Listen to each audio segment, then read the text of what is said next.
ಜೈ ಶ್ರೀರಾಮ್. ಇವತ್ತು ನಾವು ಇವರುಗಳ ಆಶೀರ್ವಾದ ತಗೊಂಡು ಗೌಡಪಾದ ಹೃದಯ ಅದರಲ್ಲಿ ಇವತ್ತು 4ನೇ ಮಂತ್ರ 5ನೇ ಮಂತ್ರ ನೋಡಬೇಕಾಗಿದೆ. Page number 192. ಆದರೂ ಹಿಂದೆ ಹೇಳಿದ್ರು ನೆಲ್ಕಾಕೊಂಡು ಹೋಗ್ಬೇಕಲ್ಲ. ಮತ್ತೇನು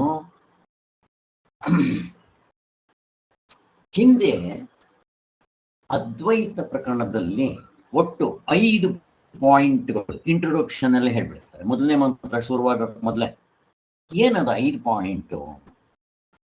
ಮೊದಲನೇ ಆಗಮ ಪ್ರಕರಣದಲ್ಲಿ ಪ್ರತಿಜ್ಞೆ ಮಾಡಿ ಶಾಸ್ತ್ರದ ದೃಷ್ಟಿಯಿಂದ ತತ್ವವನ್ನು ತಿಳಿಸ್ಕೊಡ್ತಾರೆ. ಎರಡನೇದೇನು, ಆತ್ಮನ್ನ ತಿಳಿಸ್ಕೊಡೋದಿಕ್ಕೆ ಈ ದೃಶ್ಯ ಪ್ರಪಂಚ ನಿಜವಾಗ್ಲಿಲ್ಲ ಅಂತ ಹೇಳಿ ಕಾರ್ಯವನ್ನ ಅಲ್ಲಗೆಳಿತಾರೆ. ಕಾರ್ಯ ಅಂದ್ರೇನು? ಒಡವೆಗಳು, ಮಡಕೆ, ಕುಡಿಕೆ, ಶ್ರಾವ, ತಟ್ಟೆ, ಹಾವು, ನೀರಿನ ಕೋಡಿ, ನೆಲದ ಬಿರುಕು, ಹೂವಿನ ಮಾಲೆ, ಇವೆಲ್ಲ ಕಾರ್ಯಗಳು. ಅನೇಕವು ವಿಶೇಷ. ನೀವೇನ್ ಬೇಕಾದ್ರೂ ಕರ್ಕೊಳ್ರಿ. ನಾಮರೂಪ ಅಂದ್ರೂ ಆಯ್ತಲ್ವಾ ಸರ್? ನಾಮರೂಪ ಕ್ರಿಯೆ ಏನ್ ಬೇಕಾದ್ರೂ ಅನ್ರಿ. ದ್ವೈತ ಪ್ರಪಂಚ ಅನ್ರಿ. ಅವಸ್ಥೆ ಒಳಗಡೆ ಇರೋ 1/2 ಡಜನ್ ಅಂತ ಅನ್ರಿ.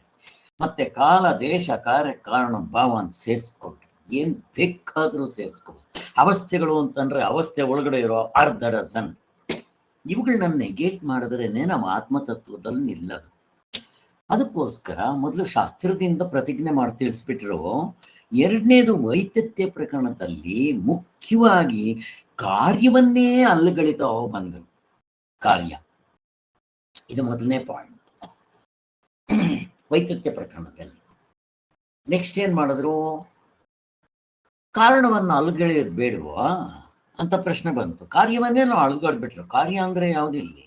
ದೃಶ್ಯ ಪ್ರಪಂಚ, ಎಚ್ಚರ, ಕನಸು ಹೇಗೆ ಸುಳ್ಳು, ಎಚ್ಚರವು ಅಷ್ಟೇ ಸುಳ್ಳು ಅಂತ ಅನುಭವದಿಂದ ತೋರಿಸ್ಬಿಟ್ರು.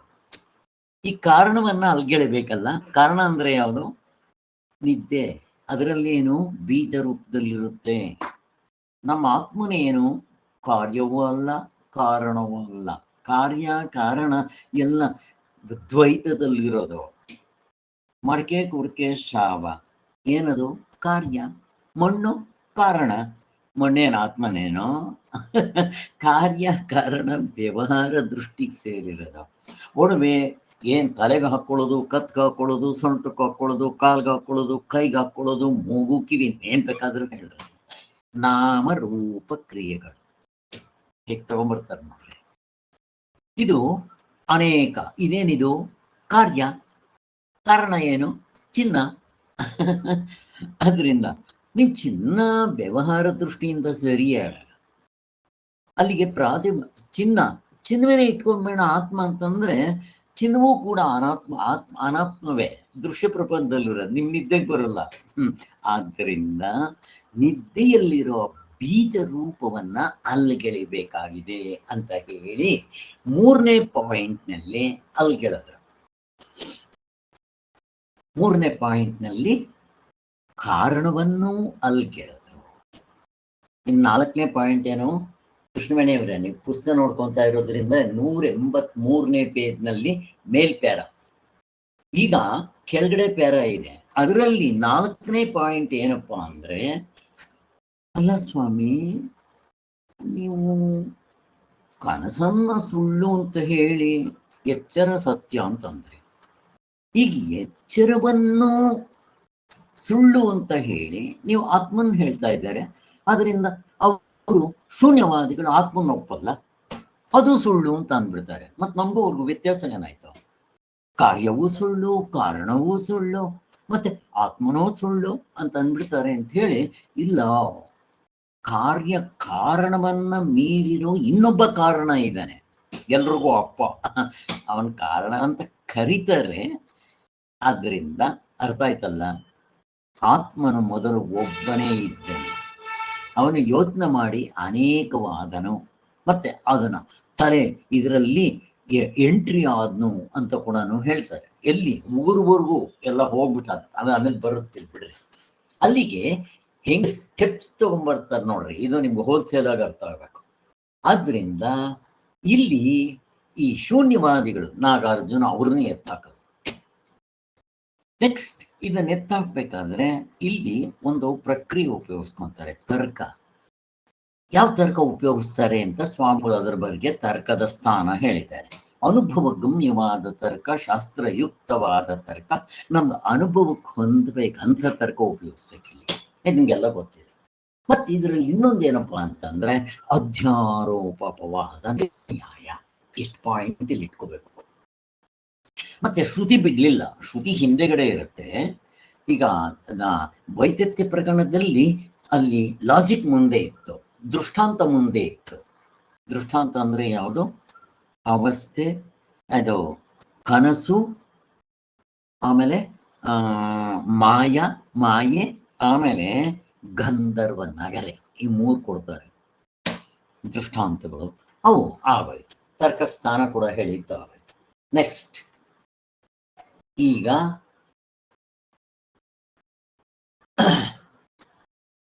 ವೈದ್ಯತ್ಯ ಪ್ರಕರಣದಲ್ಲಿ ಕಾರ್ಯರೂಪವನ್ನ ಹೇಗೆ ಅಳ್ಗಳ್ದಿದ್ರು, ಇಲ್ಲಿ ಕಾರಣವನ್ನ ಅಳ್ಗಳ್ಬೇಕಾಗಿದೆ. ಕಾರಣವನ್ನ ಅದಕ್ಕೋಸ್ಕರ ಇಲ್ಲಿ 2ನೇ ಚಾಪ್ಟರ್ನಲ್ಲಿ 1, 2ನೇ ಮಂತ್ರ ಈಗ ಶುರುವಾಯಿತು. 1ನೇ ಮಂತ್ರ 2ನೇ ಮಂತ್ರದಲ್ಲಿ ಏನ್ ಹೇಳ್ತಾ ಇದ್ದಾರೆ ಅಂತಂದ್ರೆ, 1ನೇ ಮಂತ್ರದಲ್ಲಿ ಆ ಪೂರ್ವ ಪಕ್ಷಿ ಏನ್ ಮಾಡ್ತಾನೆ ಅಂದ್ರೆ, ಕರ್ಮಕಾಂಡ ಉಪಾಸನ ಕಾಂಡ ಇದ್ದವರು ಇದ್ದಾರಲ್ವಾ, ಇವರು ಉಪಾಸನೆ ಅದೇನ್ ಗ್ರೇಟ್ ಅಂತಾರೆ. ಅವ್ರಿಗೆ ಇದು ಯಾವುದು ಜ್ಞಾನಕಾಂಡ ಅಷ್ಟು ಮುಖ್ಯನೇ ಅಲ್ಲ, ಅವ್ರಿಗೆ ಇವೆರಡನ್ನೇ ಇಟ್ಕೊಂಡು ಆಡ್ತಾ ಇರ್ತಾರೆ. ಆದ್ರಿಂದ ಅವ್ರೇನ್ ಮಾಡ್ತಾರೆ ಅಂದ್ರೆ ಅವ್ರ ಬಗ್ಗೆ ತಿಳಿಸ್ತಾರೆ. ಇಲ್ಲಿ 1ನೇ ಮಂತ್ರ 2ನೇ ಮಂತ್ರದಲ್ಲಿ ತಿಳಿಸ್ತಾರೆ. 1ನೇ ಮಂತ್ರದಲ್ಲಿ ಏನು, ಉಪಾಸನೆಯಿಂದಲೇ ನಾವು ಆ ದೇವ್ರನ್ನ ಹೋಗಿ ಸೇರ್ಕೊಂಡ್ಬಿಡ್ತೀವಿ, ಆ ದೇವರನ್ನ ಐಕ್ಯ ಆಗ್ಬಿಡ್ತೀವಿ ಅಂತ ಹೇಳೋದು. 2ನೇ ಮಂತ್ರದಲ್ಲಿ ಈ ರೀತಿ ಯಾರು ಮಾಡ್ತಾರೋ ಅವರು ಅವರು ಈ ತರ ಉಪಾಸನೆಯಿಂದ ಹೋಗಿ ಆ ಬ್ರಹ್ಮಲೋಕನ ಸೇರ್ತೀವಿ ಅಂತ ಹೇಳ್ತಾರಲ್ಲ, ಅವರು ತತ್ವವನ್ನ ಸರಿಯಾಗಿ ತಿಳಿದೇ ಇರೋರು. ಯಾರಿವರೆಲ್ಲ? ಕರ್ಮಕಾಂಡದವರು, ಉಪಾಸನಾ ಕಾಂಡದವರು. ಇವರು ಜ್ಞಾನಕಾಂಡ ಅಂತ ಅನ್ನೋದು ಐವಾಶ್, ಸುಮ್ಮನೆ ಹೊಗಳೋದಕ್ಕೋಸ್ಕರ ಹೇಳಿದ್ಯಪ್ಪ ಅಂತ ಆ ಕಡೆ ನೆಗ್ಲೆಕ್ಟ್ ಮಾಡ್ಬಿಡ್ತಾರೆ. ಶಂಕರಾಚಾರ್ಯರ ಪ್ರಕಾರ ಜ್ಞಾನಕಾಂಡಕ್ಕೆ ಇಂಪಾರ್ಟೆನ್ಸು. ಜ್ಞಾನಕಾಂಡದಿಂದ ಉಪಾಸನಾ ಕಾಂಡ, ಕರ್ಮಕಾಂಡಕ್ಕೆ ಬೆಲೆ ಬಂದಿರೋದು, ಬೇಸ್ಮೆಂಟ್ ಆಧಾರ ಬಂದಿರೋದು. ಇಲ್ದಿದ್ರೆ ಅದು ಬೇರೆ ಧರ್ಮದ ತರ ಕಿತ್ಕೊಂಡು ಹೋಗ್ಬಿಡ್ತಾ ಇತ್ತು. ಅದಕ್ಕೋಸ್ಕರ ಈ 1, 2ನೇ ಮಂತ್ರದಲ್ಲಿ, 1ನೇ ಮಂತ್ರದಲ್ಲಿ ಏನ್ ಮಾಡಿದ್ರು, ಅವರು ತಿಳಿಯದೇ ಇರೋರು, ಉಪಾಸನೆ ಮಾಡಿ ಅಲ್ಲೋಗಿ ದೇವರನ್ನ ಕಾಣ್ಕೊಂತೀವಿ ಅಂತ ಹೇಳೋರು, ಸ್ವರ್ಗ ನರಕದ ತರ ಹೇಳೋರು. ಅದರಿಂದ ಅವರು ಕೃಪಣರು, ಸರಿಯಾಗಿ ತಿಳಿದೇ ಇರೋರು, ಅವಿದ್ಯಾವಂತರು. 2ನೇ ಮಂತ್ರದಲ್ಲಿ ಏನು ಹೇಳಿದ್ರು, ಅಕೃಪಣರು ಯಾರು, ಸರಿಯಾಗಿ ತಿಳಿದವರು ಯಾರು ಅಂತಂದಾಗ, ಯಾರು ನೇತಿ ಅಂತ ಹೋಗ್ತಾರೋ ಅಧ್ಯಾರೋಪವಾದ ನ್ಯಾಯದಿಂದ ಅವರು ನಿಜವಾಗಿ ತಿಳಿದವರು. ಅಲ್ಲಿಗೆ 1ನೇದು ಉಪಾಸನಾ ರೂಪದಿಂದ ಹೋದವರು ಉಪಾಧಿಕವಾದ ಸೋಪಾಧಿಕ ರೂಪಗಳನ್ನಿಟ್ಕೊಂಡು ದೇವರನ್ನ ಹೋಗಿ ಸೇರೋದು. ಅದು ಇದೆ ಮಧ್ಯಮಾಧಿಕಾರಿಗಳಿಗೆ. ಬಟ್ ಅದೇ ಅಷ್ಟೇ ಇರೋದು ಅಂತ ಅವ್ರ ಪ್ರಕಾರ ಅದು ಅಲ್ಲಪ್ಪ ಅಂತ ಹೇಳಿ 2ನೇ 3ನೇ ಮಂತ್ರದಲ್ಲಿ ಅಷ್ಟು ತೆಗೆದಾಕದು. ಮತ್ ಅಲ್ಲಿ ಇನ್ನೂ ಒಂದು ಏನ್ ತೆಗೆದಾಕಿದ್ರು, ಸೃಷ್ಟಿ ಸ್ಥಿತಿ ಲಯ ಆತ್ಮನಲ್ಲಿಲ್ಲ ಹೇಗಿದೆ. ಅದಕ್ಕೋಸ್ಕರನೇ ಮತ್ತಿನ್ನೇನಿಲ್ಲ ಆತ್ಮನಲ್ಲಿ. ಈ ನಾನು ಬದ್ಧನಾಗಿದ್ದೀನಿ, ಈಗ ನಾನು ಸಾಧನೆ ಮುಮುಕ್ಷುವಾಗಿದ್ದೀನಿ, ಇವಾಗ ಸಾಧನೆ ಮಾಡ್ತೀನಿ, ಮುಕ್ತನಾಗ್ತೀನಿ, ಇವು ಇಲ್ಲ. ಹೇಗಿದೆ ನೋಡ್ರಿ.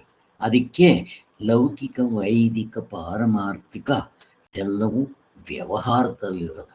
ಪಾರಮಾರ್ಥದಲ್ಲಿ ಇದರ ಅಡ್ರೆಸ್ ಇಲ್ಲ.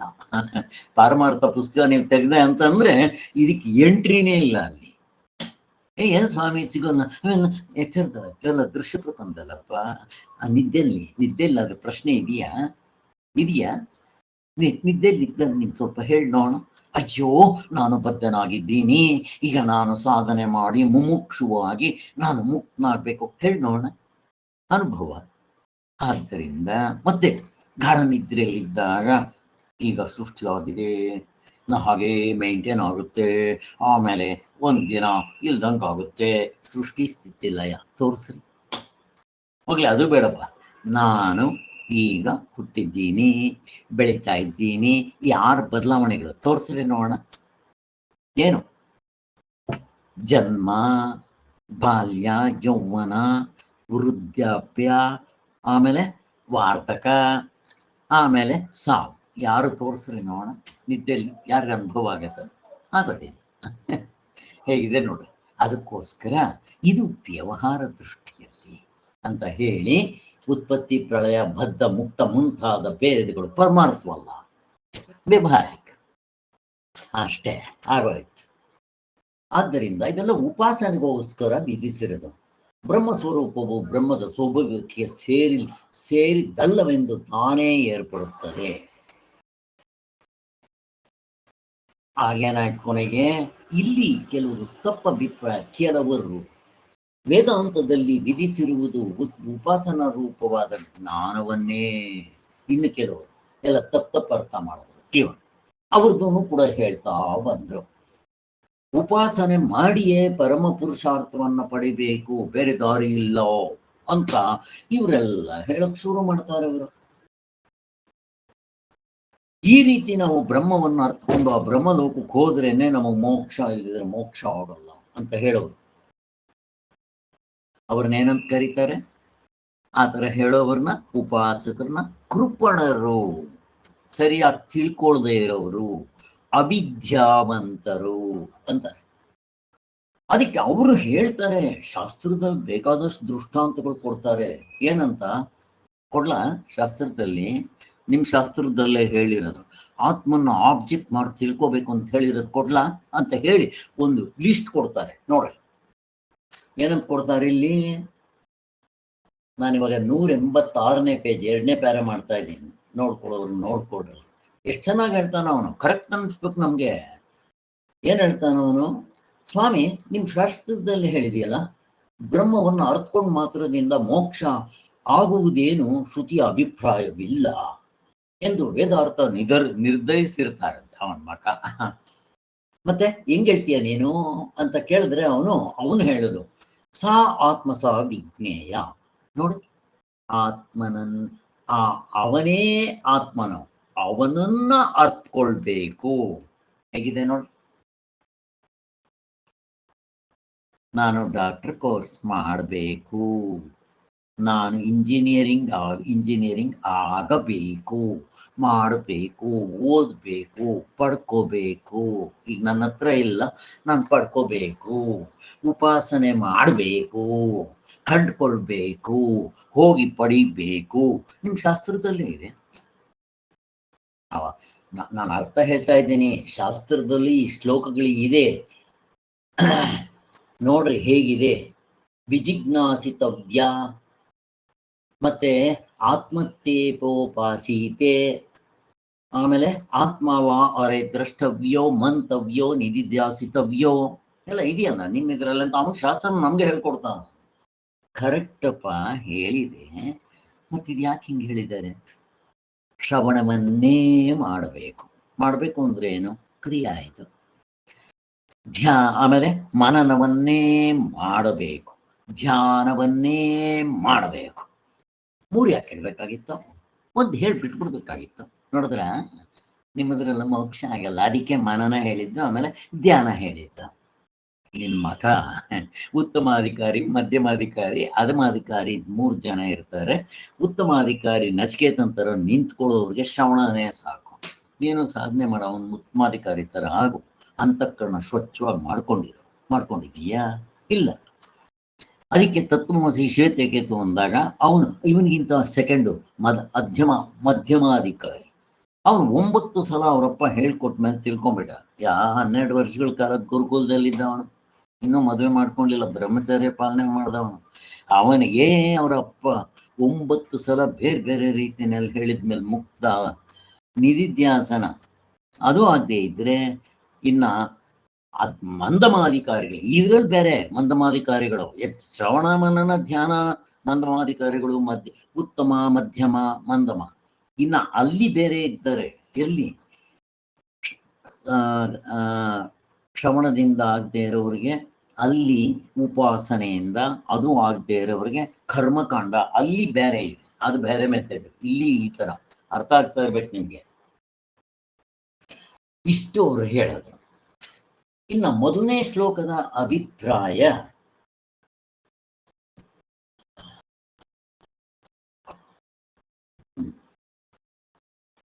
ಮೊದಲನೇ ಶ್ಲೋಕದ ಅಭಿಪ್ರಾಯದಲ್ಲಿ ಏನ್ ಮಾಡಿದ್ರು, ಸೇಮ್ ಈ ಉಪಾಸಕನೇ ತಗೊಂಡು ಇನ್ನೂ ಒಂದು ಸ್ವಲ್ಪ ಕ್ಲೀನ್ ಆಗಿ ಎಕ್ಸ್ಪ್ಲೈನ್ ಮಾಡ್ತಾ ಬಂದ್ರು. ಮೊದಲನೇ ಶ್ಲೋಕದ ಅಭಿಪ್ರಾಯ ಅಲ್ಲ, ಆಗ್ಬಿಟ್ಟಿದೆ, ಹೇಳ್ದೆ. ಇನ್ನೂ ಒಂದ್ಸಾರಿ ಅವರು ಕ್ಲೀನ್ ಆಗಿ ಹೇಳ್ತಾ ಇದ್ದಾರೆ. ಅವನು ಹೇಳೋದು, ನಾನು ಉಪಾಸನೆ ಮಾಡಿ ಮುಕ್ತನಾಗ್ಬಿಡ್ತೀನಿ. ಅವನು ದೇವತೆಯಾಗಿ ದೇವತೆಗಳ ಸಾಹಿತ್ಯವನ್ನು ಪಡೆದುಕೊಳ್ತಾನೆ. ಅಂದ್ರೆ ಇವನು ಆ ದೇವತೆಯನ್ನು ಕುರಿತು, ರಾಮನ ಕುರಿತು ತಪಸ್ ಮಾಡ್ತಾ ಇರ್ತಾನೆ. ಸತ್ ಮೇಲೆ ಆ ರಾಮನ ಲೋಕಕ್ಕೆ ಹೋಗ್ತಾನೆ, ಪಡ್ಕೊಂತಾನೆ, ಹಿಂಗೆಲ್ಲ ಹೇಳ್ಬಿಡ್ತಾರೆ ನೋಡಿ. ಲೋಕವನ್ನು ಬಿಟ್ಟು ತೆರಳಿದ ಮೇಲೆ ಇವನನ್ನು ಸೇರಿಕೊಳ್ಳುವನು, ಉಪಾಸನೆಯನ್ನು ಮಾಡಿ ಅದೇ ಬ್ರಹ್ಮವನ್ನ ಸೇರ್ತೀನಿ. ಜೀವನು ಹೀಗೆ ಅವಿದ್ಯಾ ಪರಿಚ್ಛನ್ನನಾಗಿರುವ ಅಲ್ಪ ಬ್ರಹ್ಮವನ್ನು ಅರಿತನಾಗಿರುವುದರಿಂದ ಅವನು ಕೃಪಣನು, ದೀನನು, ಸರಿಯಾಗಿ ಅರ್ಥ ಮಾಡ್ಕೊಳ್ಳದೆ ಇರೋನು ಅಂತ ಈ ಮೊದಲನೇ ಪ್ಯಾರದಲ್ಲಿ ಹೇಳ್ಬಿಟ್ಟು 187. ಇನ್ನ ನೆಕ್ಸ್ಟ್ 188ರಲ್ಲಿ ಹಾಗಾದ್ರೆ ತಿಳ್ಕೊಂಡವನು ಯಾರು, ಸರಿಯಾಗಿ ಮುಕ್ತನಾಗವನು ಯಾರು ಅಂತ ಹೇಳಿ ಅಲ್ಲಿ ಜ್ಞಾನಕಾಂಡದ ವಿಚಾರ ಹೇಳುದು. ಅದು ಮೊದಲನೇ 2ನೇ ಮಂತ್ರದಲ್ಲಿ ಏನ್ ಹೇಳಿದ್ರು, ನೆಕ್ಸ್ಟ್ ಇನ್ನೂ ಸ್ವಲ್ಪ ಎಕ್ಸ್ಪ್ಲೈನ್ ಮಾಡಿದ್ರು. ಅದಕ್ಕೋಸ್ಕರ ಯಾರು ಜ್ಞಾನಕಾಂಡದಿಂದ ರಮಣ ಮಹರ್ಷಿಗಳು ರಾಮಕೃಷ್ಣ ಪರಮಹಂಸರ ತತ್ವವನ್ನು ತಿಳ್ಕೊಂತಾರೋ ಅವರೇ ಸರಿಯಾಗಿ ತಿಳ್ಕೊಂಡವರು. ಅವರು ಕೃಪಣರಲ್ಲ, ಅಕೃಪಣರು ಅಂತೆಲ್ಲ ಹೇಳಿ ಹಾಗೆ ಕೊನೆಗೇನಾಯ್ತು, ನಾಶರಹಿತವಾದ ಬ್ರಹ್ಮವನ್ನ ಅರ್ಥಕೊಳ್ತಾರೆ. ಅವನಿಗೆ ನಾಶ ಇಲ್ಲ, ಅಂಥ ಬ್ರಹ್ಮವನ್ನ ಅರ್ಥಕೊಳ್ತಾರೆ. ಆದ್ರಿಂದ ಈ ಉಪಾಸನೆ ಮಾಡೋನು ಇಂತ ಇವನು ತುಂಬಾ ಶ್ರೇಷ್ಠ. ಯಾಕೆ, ಕರ್ಮಕಾಂಡದಲ್ಲಿ ಹೇಳಿರೋ ಯಾಗ ಯಜ್ಞಗಳು ಅಷ್ಟೆಲ್ಲ ಪೂರ್ತಿ ಆ ವೇದದಲ್ಲಿ 4 ವೇದಗಳಲ್ಲಿ ಏನೇನು ಹೇಳಿದೆಯೋ ಅಷ್ಟು ಮಾಡಿದ್ದ ಅಂತ ಇಟ್ಕೊಳ್ರಿ, ಅವನಿಗಿಂತ ಇವನು ಫಾರ್ ಬೆಟ್ರು. ಯಾಕೆ ಪ್ರಶ್ನೆ ಕೇಳ್ತೇವೆ. ಯಾಕೆ ಕರ್ಮಕಾಂಡದಲ್ಲಿ ಹೇಳಿರೋ ಯಾಗ ಯಜ್ಞಗಳಿಂದ ಮಾಡಿ ಕೊನೆಗೆ ಅದ್ರ ಫಲ ಎಲ್ಲ ಪಡಿತಾನೆ ಅಂತ ಇಟ್ಕೊಳ್ರಿ. ಈ ಜ್ಞಾನಕಾಂಡದಿಂದ ಮುಕ್ತನಾದವನೇ ಗ್ರೇಟ್ ಅಂತ ಇದ್ದಾರೆ. ಯಾಕೆ ಪ್ರಶ್ನೆ. ಅದು ಮಾಡಿ ಪಡೆಯೋದು, ಅದು ಮುಗ್ದೋಗುತ್ತೆ. ಇದು ಮುಗ್ದೋಗೋದೇ ಇಲ್ಲ. ಈ ಹುಟ್ಟಿರೋಂಗೆ ಜನ್ಮ ಮರಣ ಎಲ್ಲ ತಪ್ಪಿಸ್ಕೊಂಡ್ಬಿಡ್ತಾನಲ್ಲ ಸರ್. ಇದು ಜ್ಞಾನನೇ ಗ್ರೇಟ್. ಅದರಿಂದ ಮಾಡಿ ಪಡೆಯೋದಲ್ಲ, ನಾನೇ ಅದಾಗಿದ್ದೀನಿ ಅಂತ ತಿಳ್ಕೊಳ್ಳೋದು. ಅದು ಕರ್ಮದಿಂದ ಮಾಡೋದು. ಅದನ್ನೇನಂತಾರೆ, ಅದನ್ನ ಕರ್ತೃತಂತ್ರ ಸಾಧನೆ, ಕರ್ಮದಿಂದ ಮಾಡೋದು. ಕರ್ಮಕ್ಕೆ 4 ಫಲ. ಇದು ಜ್ಞಾನ ಹಗ್ಗವನ್ನು ಕಂಡಂಗೆ ಅಂತ ಹೇಳಿ ಅವನು ಎಷ್ಟೇ ಹೋಮ ಮಾಡಿರ್ಲಿ, ಎಷ್ಟೇ ಯಾಗ ಮಾಡಲಿ, ಎಷ್ಟೇ 1000 ವರ್ಷಗಳು ತಪಸ್ ಮಾಡಿರ್ಲಿ, ಇವೆಲ್ಲ ಕೊನೆ ಕಾಣೋದು. ಮತ್ತೆ ಇವು ಕರ್ತೃತಂತ್ರ ಸಾಧನೆ ಕಟ್ಕೊಂಡು ಏನಾಗಬೇಕು, ನೀನು ವಸ್ತುತಂತ್ರ ಸಾಧನೆ ಮಾಡೋ ಹೆಂಗಿರುತ್ತೆ ನೋಡು. ಹಾವು ಹಗ್ಗ ಅಂತ ತಿಳ್ಕೊಂಡ್ಬಿಟ್ರೆ ಅದೇ ವಸ್ತುತಂತ್ರ ಅಂತ ಇಲ್ಲೆಲ್ಲ ಹೇಳ್ತಾ ಬಂದ್ರು. ಅಲ್ಲಿಗೆ ಕೃಪಣರು ಯಾರು, ಅಕೃಪಣರು ಯಾರು ಅಂತ ಗೊತ್ತಾಯ್ತು. ಅದು ಆದ್ದರಿಂದ ಯಾರು ಇದು ಅಂತ ಉಪಾಸನೆ ಮಾಡ್ತಾರೋ ಅದು ಬ್ರಹ್ಮವಲ್ಲ. ಯಾಕೆ ಇದು ಅಂತಂದ್ರೆ ಅವರು ಆಬ್ಜೆಕ್ಟಿಫೈ ಮಾಡಿಕೊಂಡು ಪರಮಾತ್ಮನ ತಿಳ್ಕೊತಾ ಇದ್ದಾರೆ. ಪರಮಾತ್ಮನ ಆಬ್ಜೆಕ್ಟ್ ಆಗ್ತಾನ ಯಾವತ್ತಾದ್ರೂ? ಹೆಂಗ್ ತಗೊಂಡ್ಬರ್ತಾರೆ ನೋಡಿ. ನೆಕ್ಸ್ಟ್ 188ನೇ ಪೇಜ್ನಲ್ಲಿ ಇವೆಲ್ಲ ಆಗಿರೋದು. 2ನೇ ಪ್ಯಾರ ಏನದು, ಜನ್ಮವೆಂಬುದು ಅವಿದ್ಯಾ ದೃಷ್ಟಿಯಿಂದ ಅವಿದ್ಯಾ ದೃಷ್ಟಿ. ಈ ಜನ್ಮ ಅಂತ ಹೇಳ್ತಿರಲ್ಲ, ಇದು ರಾಂಗ್ ನಾಲೆಡ್ಜ್, ಅವಿದ್ಯಾ ದೃಷ್ಟಿ. ಇಲ್ಲಿ ಜನ್ಮ ಅಂತ ಹೇಳಿದ ತಕ್ಷಣ ಎಲ್ಲ ತಗೊಂಡ್ಬಿಡ್ಬೇಕು. ಇಲ್ಲಿ ಜನ್ಮ ಅಂದಿದ ತಕ್ಷಣ ಜನ್ಮ ಮೃತ್ಯು, ಅದರ ಮಧ್ಯೆ 4 ಬದಲಾವಣೆ ಎಲ್ಲ ಸೇರಿ ಅದಕ್ಕೇನಂತಾರೆ 6 ಬದಲಾವಣೆಗಳಾಗುತ್ತೆ ಇದರಲ್ಲಿ. ಅದಕ್ಕೇನಾಗ್ತಾರೆ ಷಡ್ ಕ್ರಿಯೆಯಲ್ಲ ಇರ್ಲಿ ಹುಟ್ಟೋದೊಂದು ಜನ್ಮ, ಕೊನೆಯದು ಮೃತ್ಯು, ಅದರ ಮಧ್ಯೆ 4 ಯಾವುದು? ಬಾಲ್ಯ, ಯೌವನ, ಷಡ್ವಿಕಾರಗಳು. ಕರೆಕ್ಟ್. ವಿಕಾರಗಳು ಬದಲಾವಣೆ ಆಗಲ್ಲ. ಯಾವುದು ವಿಕಾರವಾಗುತ್ತೋ ಅದು ಇಲ್ದಂಗಾಗುತ್ತೆ. ವಿಕಾರ ಬದಲಾವಣೆ ಆಗೋದು, ಇಲ್ದಂಗಾಗದು. ಇವೆರಡು ಇವು ಅನಾತ್ಮಕ್ಕೆ ಸಂಬಂಧಪಟ್ಟಿರೋದು, ಆಬ್ಜೆಕ್ಟ್ಗೆ ಸಂಬಂಧಪಟ್ಟಿರೋದು. ಈ ಶರೀರ ನೋಡ್ರಿ, ಮೊದಲೇ ಇರಲಿಲ್ಲ, ಬಂತು, ಆಮೇಲೆ ಏನಾಯ್ತು? ಹಿಂಗೆ ಇರುತ್ತೇನೋ. ಹುಟ್ಟದಾಗ 2.5 kg, 3 ಅಡಿ ಇದ್ದೆ. ಆಮೇಲೆ ಏನಾಯ್ತು? ಬಾಲ್ಯ, ಯೌವನ, ಆಮೇಲೆ ಏನಾಯ್ತು? ವೃದ್ಧಾಪ್ಯ, ಮತ್ತೆ ಮುಪ್ಪು, ರೋಗ ರುಜಿನಗಳು, ಕೊಟಕನ್ಸಾಯ 6. ನಿನ್ನೆ ಯಾಕಿರ್ಲಿಲ್ಲ ಅಂದ್ರೆ, ಮೊನ್ನೆ ಸಾಯಂಕಾಲ ಯಾಕಿರ್ಲಿಲ್ಲ ಅಂದ್ರೆ, ನನಗಿದ್ದಂಗೆ ಫೋನ್ ಬಂತು. ನಮ್ಮ ಮಿಸಸ್ ಅವರ ಅಕ್ಕನ ಮಗಳು, ನನಗೂ ಮಗಳೇ ಆಗ್ಬೇಕಲ್ವಾ, 53 ವರ್ಷ. ಸಾಯಂಕಾಲ ಏನೋ ಒಂದ್ಸರಿ ಬಂದು ನೋಡಿ ಚಿಕ್ಕಪ್ಪ ಅಂತ ಹೋಗಿದ್ದೆ. BP ಎಲ್ಲ ಚೆಕ್ ಮಾಡಿದೆ, ಎಲ್ಲ ನಾರ್ಮಲ್ ಆಗಿತ್ತು. ಬಟ್ ತುಂಬ ದಪ್ಪ. You believe it or not, 110-120 kg. ಕಾಲ್ಗಳಿಗೆ ಗಾಯಗಳಾಗಿ ನೀರು ಸೋರ್ತಾ ಇದೆ. ಎಷ್ಟು ವರ್ಷದಿಂದ? 2.5 ವರ್ಷ, 3 ವರ್ಷದಿಂದ. ಪಕ್ಕದಲ್ಲಿ ನರ್ಸಿಂಗ್ ಹೋಮ್ ಇದೆ, ನಡ್ಕೊಂಡು ಹೋಗೋಕೆ ಬರಲ್ಲ. ಕಷ್ಟಪಟ್ಕೊಂಡು ಇಷ್ಟಪ್ಪ ಇದ್ರೆ ಏನು ಮಾಡ್ತೀರಾ? ತಿರ್ಗಾ ಬೆಳಗ್ಗೆ ಫೋನ್ ಬಂತು, ನಿನ್ನೆ ಬೆಳಗ್ಗೆ. ಏನಂತ? ಮಾತಾಡ್ತಾ ಇಲ್ಲ ಅಂತ. ಬನ್ನಿ ಓಡೋಗೋಷ್ಟೊತ್ತಿಗೆ ಅಷ್ಟು ತಲೆ ಪಕ್ಕದಲ್ಲಿ ಆಸ್ಪತ್ರೆ ಒಬ್ಬರು ಕರ್ಕೊಂಡೋಗಿದ್ರು. No more. ಏನು ಮಾಡ್ತೀರಾ ಸ್ವಾಮಿ? ಮುಗೀತು. ಅದಕ್ಕೆ ನಿನ್ನೆ ಪೂರ್ತಿ ಇರಲಿಲ್ಲ. ಸಾಯಂಕಾಲ ಬಂದಿದ್ದಲ್ಲೇ ಇದ್ಕೊಂಡು ಸ್ನಾನ ಮಾಡಿ ಆ ಹೆಣನೆಲ್ಲ ಕಳಿಸಿ ಎಲ್ಲ ಮಾಡಿ. ಅವ್ರ ಮಗ ಎಷ್ಟು kg ಇತ್ತಂತ ಗೊತ್ತಾ? 200 kg. 200 kg. ಹೆಂಗಿದೆ ಗೊತ್ತು? ಅವನಿಗಿನ್ನೂ 16-17 ವರ್ಷ. 17 ವರ್ಷ 25 ವರ್ಷದಲ್ಲಿ ಸತ್ತು ಹೋಗ್ತಾನೆ. ಯಾಕೆ ಹೇಳ್ತಾ ಇದ್ದೀನಿ ಅಂತಂದ್ರೆ, ಇದು ಸ್ವಯಂಕೃತ ಅಪರಾಧ. ಚೆನ್ನಾಗಿ ತಿಳ್ಕೊಳ್ರಿ. ಆಯುರ್ವೇದದ ಡಾಕ್ಟರ್ ಹತ್ರ ಹೋದ್ರೆ ಅವರು ಫಸ್ಟ್ ಎತ್ಕೊಳ್ತಾನೆ, ನಿಮ್ಮ ಲೈಫ್ ಹಿಸ್ಟ್ರಿ, ನಿಮ್ಮ ಜೀವನ ಚರಿತ್ರೆ ಹೇಳ್ರಿ ಅಂತ ಹೇಳಕ್ ಶುರು ಮಾಡ್ತಾನೆ. ಸ್ವಾಮಿ, ಬೆಳಗ್ಗೆ ನಾನು 9 ಗಂಟೆಗೆ ಹೇಳ್ತೀನಿ. ಆಮೇಲೆ ಹಾಸಿಗೆ ಮೇಲೆ ಇದ್ದಂಗೆ ಮಗ ಏನು ಕೆಳಗಿಂದ ಏನು ತೊಳೆಯಲ್ಲ, ಹಾಗೆ ಕಾಫಿ ಕುಡಿತೀನಿ.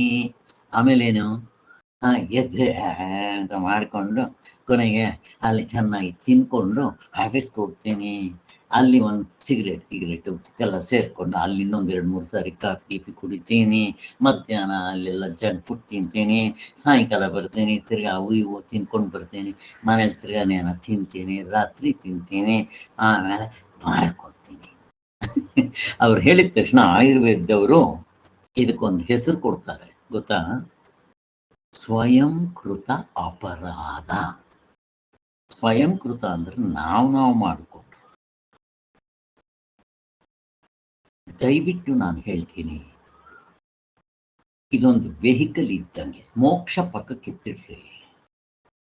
ನೀವು ಮೋಕ್ಷದ ಗುರಿ ಮುಟ್ಟಬೇಕು ಅಂತಂದ್ರೆ ಫಸ್ಟ್ ಈ ಶರೀರವನ್ನು ಸರಿಯಾಗಿ ನೋಡ್ಕೋಬೇಕು. ಏನದು? ಆರೋಗ್ಯವೇ ಭಾಗ್ಯ.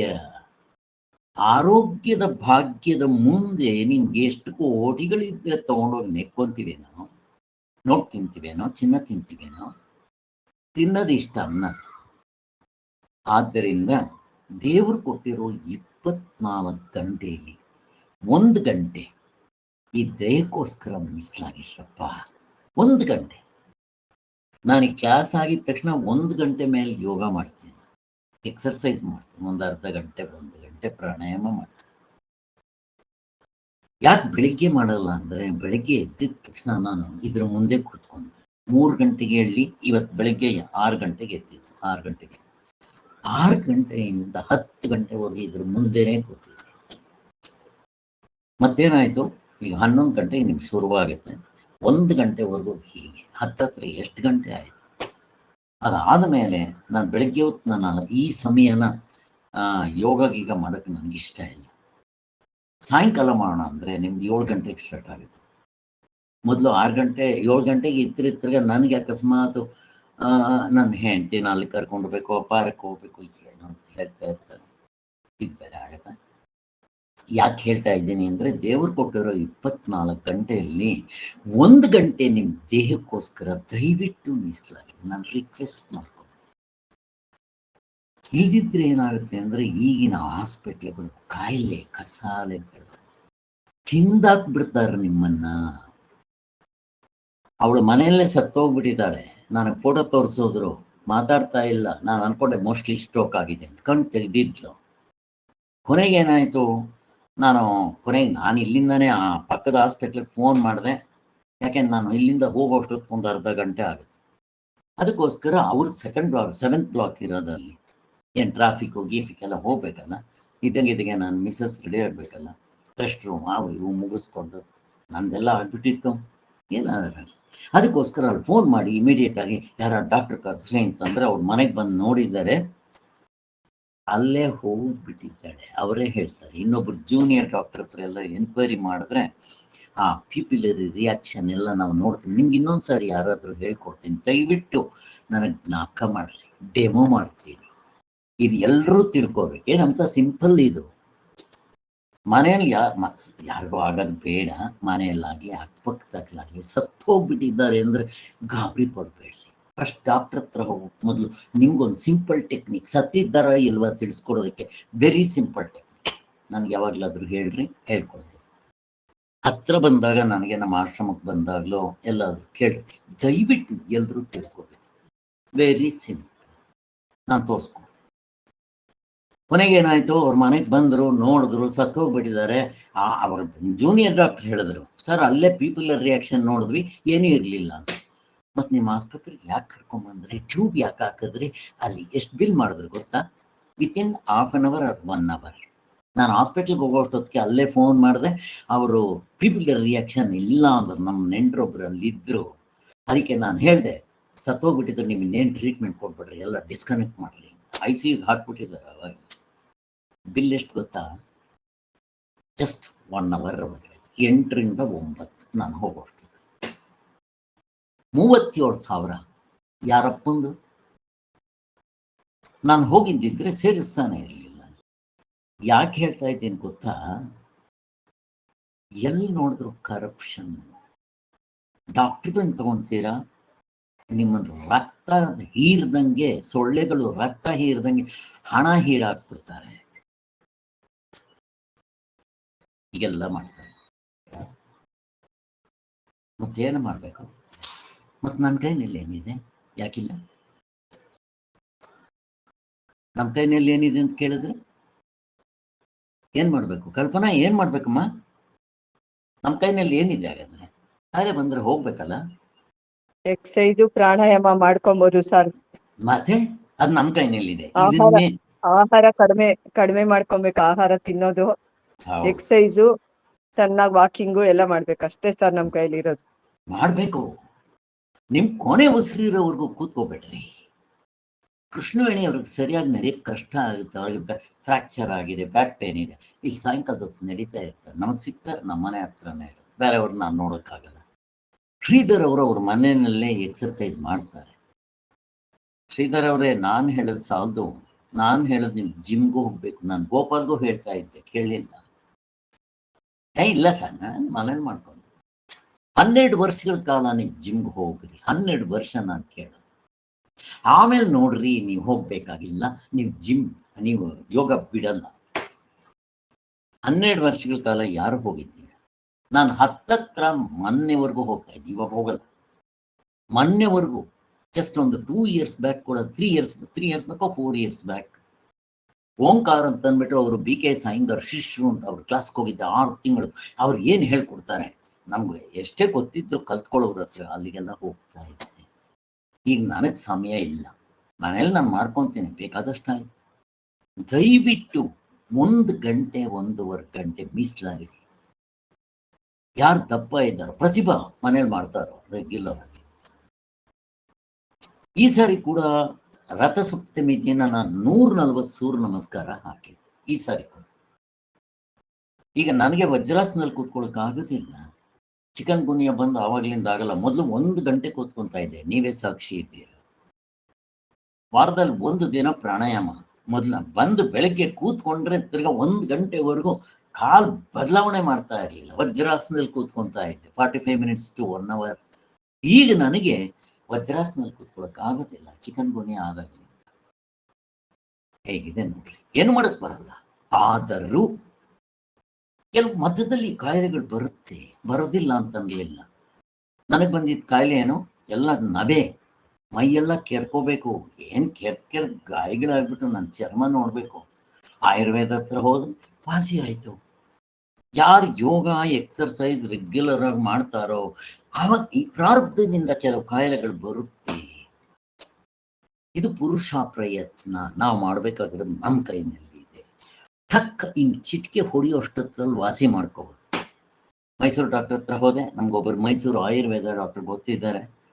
ಟಕ್ ಅಂತ 6 ತಿಂಗಳು ಟ್ರೀಟ್ಮೆಂಟ್ ತಗೊಂಡು 4 ತಿಂಗಳೇನು 3 ತಿಂಗಳು 4 ತಿಂಗಳು ಕಂಪ್ಲೀಟ್ ವಾಸಿ. ನಾವೇ ಏನಿಲ್ಲ.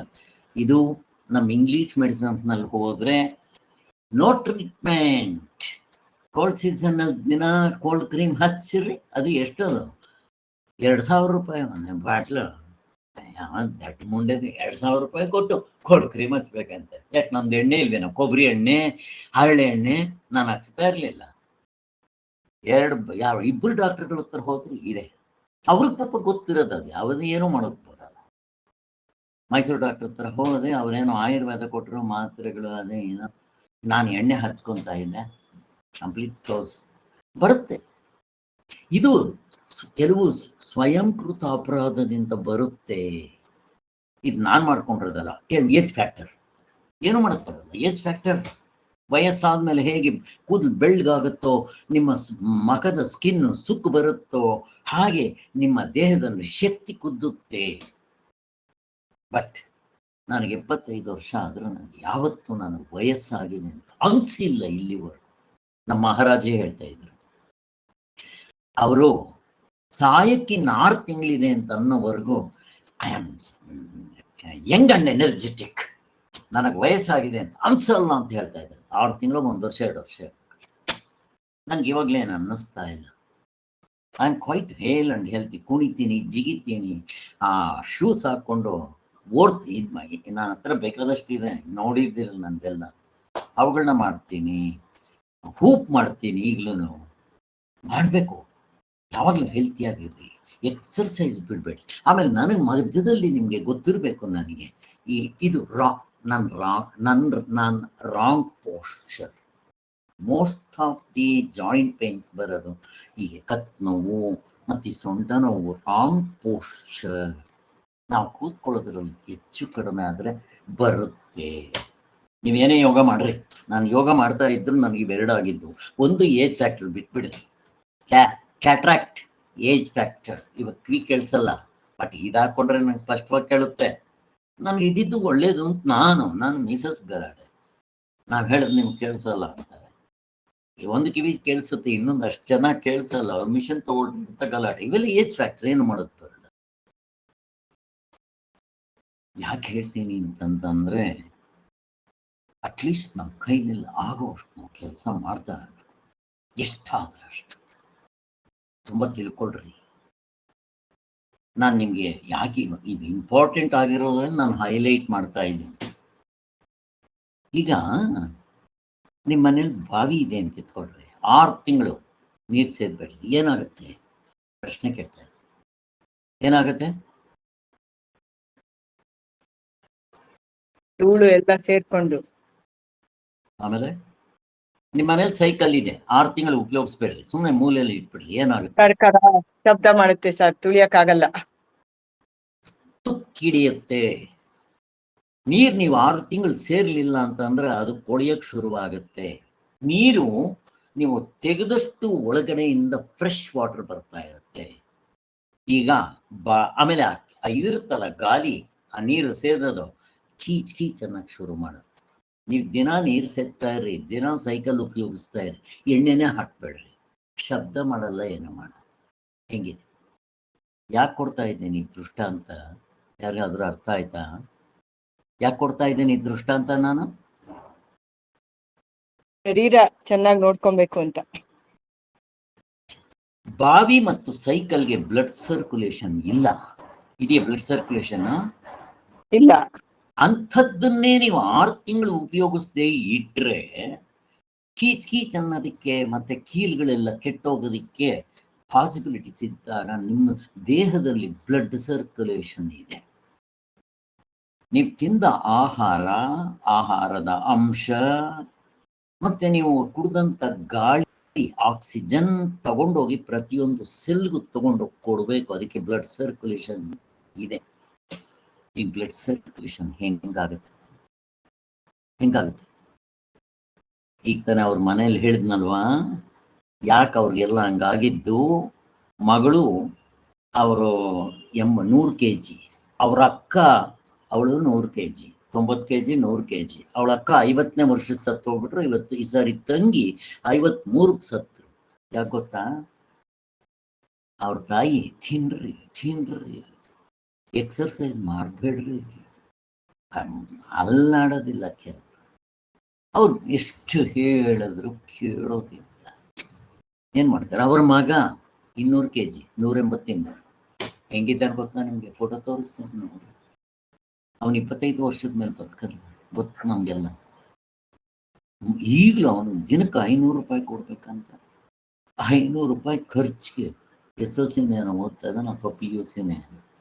ಅವನು ಇವಾಗಲೂ ಮನೆ ಫುಡ್ ತಿನ್ನಲ್ಲ, ಹೋಟೆಲ್ ಫುಡ್ ಅದೇನ ಮಾರಾಟ. ಹಿಂಗೆಲ್ಲ ಮಾಡಿದ್ರೆ ಒಂದು ಕೈಯಲ್ಲಾಡ್ಸಲ್ಲ, ಏನೋ ಅಲ್ಲಾಡ್ಸಲ್ಲ. ಯಾರು ಏನ್ ಮಾಡ್ಕೊಡ್ತಾರೆ? ಹುಟ್ಟಿರೋ ಗುಣ ಅಲ್ಲ, ಸ್ವಯಂಕೃತ ಅಪರಾಧ. 3 ಜಂಕ್ ಫುಡ್ಡು, ಅದು ಇದು, ಎಣ್ಣೆ, ಪಿಜ್ಜಾ ಅಂಥವು ಇಂಥವು ತಿಂತಾರೆ. ಇನ್ನೇನಾಗ್ತಾರೆ? ಒಂದಿಷ್ಟು ಮೈಯಲ್ಲಾಡ್ಸ. ಬಂದಾಗ್ಲಿಂದ ಅಲ್ಲಿ ಆ TV ನೋಡೋದು, ಮೊಬೈಲ್ ಇಟ್ಕೊಳ್ಳೋದು, ಆಟ ಆಡೋದು. ಅವ್ರ ತಾಯಿ ಸತ್ತಿದ್ದಾರೆ ಅಂತ ಗೊತ್ತಾದ್ರೆ ಬಂದಿದ್ದು ಒಂದು 5 ನಿಮಿಷ ಆಗ್ತಾ ಕಣ್ ಡೊನೇಟ್ ಮಾಡ್ತೀವಿ ಅಂತ ಕೇಳಿದ್ದ ಅವ್ರ ಕೈ ಕೊಡ್ದು ಕಾಲೇ ಗಂಟೆ. ಆಮೇಲೆ ಹೋಗಿದ್ದೆ, ಹಾಸಿಗೆ ಮೇಲೆ ಮಲ್ಕೊಂಡು TV ನೋಡ್ಕೊಂಡಿದ್ದಾನೆ. ಅವ್ರ ತಾಯಿನ ಕರ್ಕೊಂಡೋಗಿ ಅಲ್ಲಿ ಸುಟ್ಟಾಕ್ಬೇಕು, ಒಳಗಡೆ ಕೂತ್ಕೊಂಡು ಇಡ್ಲಿ ತಿಂತ. ಏನ್ ಮಾಡ್ತಾರೆ ಸ್ವಾಮಿ? ಇದು ಕಲ್ಚರ್ ನಮ್ಮ ಮಕ್ಕಳಿಗೆ. ಆಮೇಲೆ ಯಾಕೆ ಹೇಳ್ತಾ ಇದ್ದೀನಿ ಅಂದ್ರೆ, ನಮ್ಮ ದೇಹದಲ್ಲಿ ಬ್ಲಡ್ ಸರ್ಕ್ಯುಲೇಷನ್ ಇದೆ. ನಿಮ್ಮ ಬ್ಲಡ್ ಸರ್ಕ್ಯುಲೇಷನ್ ಚೆನ್ನಾಗಿ ಆಗ್ಬೇಕು ಅಂದ್ರೆ ನೀವು ನಡಿಬೇಕು, ಕೆಲಸ ಮಾಡಬೇಕು, ಗುಡಿಸ್ಬೇಕು, ಸಾರಿಸ್ಬೇಕು. ಏನೋ ಮಾಡ್ತಾ ಇದ್ರೆ ಆಗಲ್ಲ ಸ್ವಾಮಿ. ಇಲ್ಲ, ಎಕ್ಸರ್ಸೈಸ್ ಮಾಡಬೇಕು, ವಾಕಿಂಗ್ ಮಾಡಬೇಕು. ನಾನು ಹೇಳ್ತೇನೆ, ವಾಕಿಂಗ್ ಸಾಕೋಗುತ್ತಿಲ್ಲ. ಬ್ರಿಸ್ಕ್ ವಾಕ್ ಅಂತ ನಾವು ಹೇಳ್ತೀವಿ. ಎಷ್ಟು ಜನ ಮಾಡ್ತಾರೆ brisk walk? Chit chat walk ಮಾಡ್ಕೊಂತ ಮನೇಲಿ, ನಿಮ್ಮ ಮನೇಲಿ ಏನು ಸೀರೆ ಇದೆ, ನಮ್ಮ ಮನೇಲಿ ಬೆಳ್ಳಿ ಇದೆ, ಈ ಗಬ್ಬು ಮನಸ್ಸು ಇನ್ನೂ ಕೆಡ್ಸ್ಕೊಂತಾರೆ. ಲಾಭ ಆಗುತ್ತೆ. ನಾವು ಯಾಕೆ ಹೇಳ್ತಾ ಇದ್ದೀನಿ ಅಂತಂದ್ರೆ, ಎಲ್ಲರ ಮನೆಗಳಲ್ಲಿ ಇದೊಂದು ದೊಡ್ಡ ರಾಮಾಯಣ. ಅದಕ್ಕೆ ಎಲ್ಲಿ ಹೋದ್ರು ಅದು ಹೇಳ್ತಾ ಇರ್ತೀನಿ. ಅಟ್ಲೀಸ್ಟ್ ನೀವುಗಳು ದೇಹವನ್ನು ಚೆನ್ನಾಗಿಟ್ಕೊಳ್ಳಿ. ಇದು ಕತ್ತಿಂದ ನೋವು ಬಂತು ನನಗೆ. ನನ್ನ ಪ್ರಾಬ್ಲಮ್ ಏನಾಗಿದ್ದು ಅಂದ್ರೆ, ಕತ್ತೆಲ್ಲ ಆಡ್ಸೋಕ್ಕಾಗುತ್ತೆ, ಬಟ್ ನಾನು ಎಕ್ಸರ್ಸೈಸ್ ಮಾಡ್ತಾ ಇದ್ದೆ. ಬಟ್ ನನ್ಗೆ ಇಲ್ಲಿ ನೋವು, ಈ ತಂಬು ನಮ್ನೆಸ್ ಇಷ್ಟು ಎರಡೇ. ಯಾಕೆ ಇಲ್ಲಿ ನೋವು ಬರ್ತಾ ಇದೆಯಲ್ಲ? ಬರೋದಲ್ವಲ್ಲ ಯಾವತ್ತು? ಎಕ್ಸರ್ಸೈಸ್ ಮಾಡಿ ಅಂತ ಹೋಗಿ ತೆಗ್ಸಿದ್ರೆ ಇಲ್ಲಿ ನೆಕ್ಕಿಂದು problem, because of my wrong posture. ಯಾಕೆ ಗೊತ್ತಾ? ಮೊದಲು ಆ ಪುಸ್ತಕ ನಾನು ಹಿಂಗೆ ಓದೋದು ಹಿಂಗೆ. ನಾನು ಯಾವತ್ತೂ ಈ ಥರ ಸ್ಟ್ಯಾಂಡ್ ಇಟ್ಕೊತಾ ಇರಲಿಲ್ಲ. ನೋಡ್ರಿ, ಈಗ ಅಮೇರಿಕಾದವ್ರು ಹೋಗಿ ಇಲ್ಲೂ ಸಿಗುತ್ತೆ ಈ ಥರ ಸ್ಟ್ಯಾಂಡು. ನಾನು ಇವಾಗ ಈ ಪುಸ್ತಕನ ಹಿಂಗೆ ಇಟ್ಕೋಬೇಕು, ನನಗೊಂದು ಸ್ಟ್ಯಾಂಡ್ ಇದೆ ಇಲ್ಲಿ. ಮೊದಲು ನಾನು ಹೆಂಗೆ ಸಿಕ್ಕಿದ್ರೆ ಹಂಗೆ ಇಟ್ಕೊತಾ ಇದ್ದೆ. ನೋಡ್ರಿ, ಈ ಸ್ಟ್ಯಾಂಡ್ ಮೇಲೆ ಇಟ್ಕೋಬೇಕು, ಟೇಬಲ್ ಮೇಲೆ ಇಟ್ಕೋಬಹುದು. ಈಗಲೂ ಅಷ್ಟೇ, ನಾನು ಹಾಸಿಗೆ ಮೇಲೆ ಚಕ್ಕಮಟ್ಲೆ ಹಾಕೊಂಡು ಕೂತ್ಕೊಂತೀನಿ. ಅದ್ರ ಮೇಲೆ ಒಂದು ಸ್ಟ್ಯಾಂಡ್ ಥರ ಇದೆ. ನಾನು ಅಲ್ಲಿ ಹೊರಗಡೆ ಕೂತ್ಕೊಂಡ್ರೆ ಅಲ್ಲೊಂದು ಸ್ಟ್ಯಾಂಡ್ ಇದೆ. ಈಗ ಇವುಗಳನ್ನೆಲ್ಲ ಇಟ್ಕೊಂಡು ಎಕ್ಸರ್ಸೈಸು ಮಾಡಬೇಕು. ಮಾಡ್ತಾ ಇದ್ದೀನಿ, ಅದನ್ನು ಮೊದಲಿಂದ ಮಾಡ್ತೇನೆ. ಇದು ನಾನು ಎಷ್ಟೇ ಎಕ್ಸರ್ಸೈಸ್ ಮಾಡಿದ್ರು ಬಿಕಾಸ್ ಆಫ್ ರಾಂಗ್ ಪೋಸ್ಚರ್, ನನ್ನ ದಿನಕ್ಕೆ 5-6 ಗಂಟೆ 7 ಗಂಟೆ ಬೋದು. ಏನಾಗುತ್ತೆ? ಯಾಕೆ ಹೇಳ್ತಾ ಇದ್ದೀನಿ ಅಂತಂದರೆ, ಕೆಲವು ಕಾಯಿಲೆಗಳು ಸ್ವಯಂಕೃತ ಅಪರಾಧದಿಂದ ಬರುತ್ತೆ. ಇದು ಈ ಟಾಪಿಕ್ಗೆ ಏನಷ್ಟು ಸಹಾಯ ಇಲ್ಲದೆ ಇದ್ದರೂ ನಮ್ಮೆಲ್ರಿಗೂ ಸಹಾಯ ಆಗೋದರಿಂದ ಹೇಳಬೇಕಾಯ್ತು, ಹೇಳಿ. ಈ ಕಡೆ ಬರೋಣ. ಪ್ರಾಣಾಯಾಮ ಮಾಡಿ, ಆಹಾರ ಕಡಿಮೆ ತಗೊಳ್ಳಿ. ನಿಮ್ಗೆ ನಾನು ಆವಾಗವಾಗ ಕಳಿಸಿರ್ತೀನಿ, ನೀವು ನೋಡಿರ್ತೀರಲ್ವ ಗೊತ್ತಿಲ್ಲ. ಒಬ್ಬ ಅಮ್ಮ ಕಡಿಮೆ ತಿನ್ರಿ, ಜಾಸ್ತಿ ಕೆಲಸ ಮಾಡ್ರಿ. ಹೆಂಗಿದ್ದಾಳೆ ಗೊತ್ತಾ ಅವಳು? ಸಣ್ಣಕ್ಕಿದ್ದಾಳೆ, ಏನು ಮಾತಾಡ್ತಾಳು. ಕಳ್ಸಿದ್ದೆ ನಾನು, ನೋಡಿರ್ಬೇಕು. ನಾನು ಇಂಥವೇ ಕಳ್ಸೋದು ಇಲ್ದ್ರೆ ಕಳ್ಸೋಕ್ಕೆ ಹೋಗಿ ನೋಡಿ ಸರ್. ಆದ್ದರಿಂದ ಅವಳು ಹಳ್ಳಿಯವಳು ಯಾರು, ಅವಳು ಗುಟ್ಟೆ ಏನು ಅಂತ ಎಲ್ಲ ಹುಡುಗರು ಕೂತ್ಕೊಂಡು ಕೇಳ್ತಾ ಇದ್ರೆ ಅವಳು ಹೇಳ್ತಾಳೆ, ಅವಳು ಬಾಯಿಂದ ಬಂದಿರತ್ತೆ. ಹೇಗಿದೆ, ಎಷ್ಟು ಕಡಿಮೆ ತಿಂತೀರೋ. ಈಗಂತೂ ನನ್ನ ಫುಡ್ ತುಂಬ ಕಡಿಮೆ ಆಗಿದೆ. ಈಗಲೂ ನಾನೇನು ತಗೊಂಡಿಲ್ಲ. Of course 2 sorry coffee. ನಾನು ತಿನ್ನೋದು ಎಷ್ಟು ಗಂಟೆಗೆ? 2:30, 3. ಅದು ಏನು, ದೋಸೆ ಮಾಡಿದ್ರೆ 1:15, 2 ಅಷ್ಟು. ಅದ್ರ ಜೊತೆಗೆ ನಾನು ಕ್ಯಾರೆಟ್ ಅಂತೆ, ಸೌತೆಕಾಯಿ ಅಂತೆ, ಕೆಂಪು ಮೂಲಂಗಿ, ಕ್ಯಾರೆಟು, ಬಿಳೆ ಮೂಲಂಗಿ ಎಲ್ಲ ತಿಂತೀನಿ ನಾನು.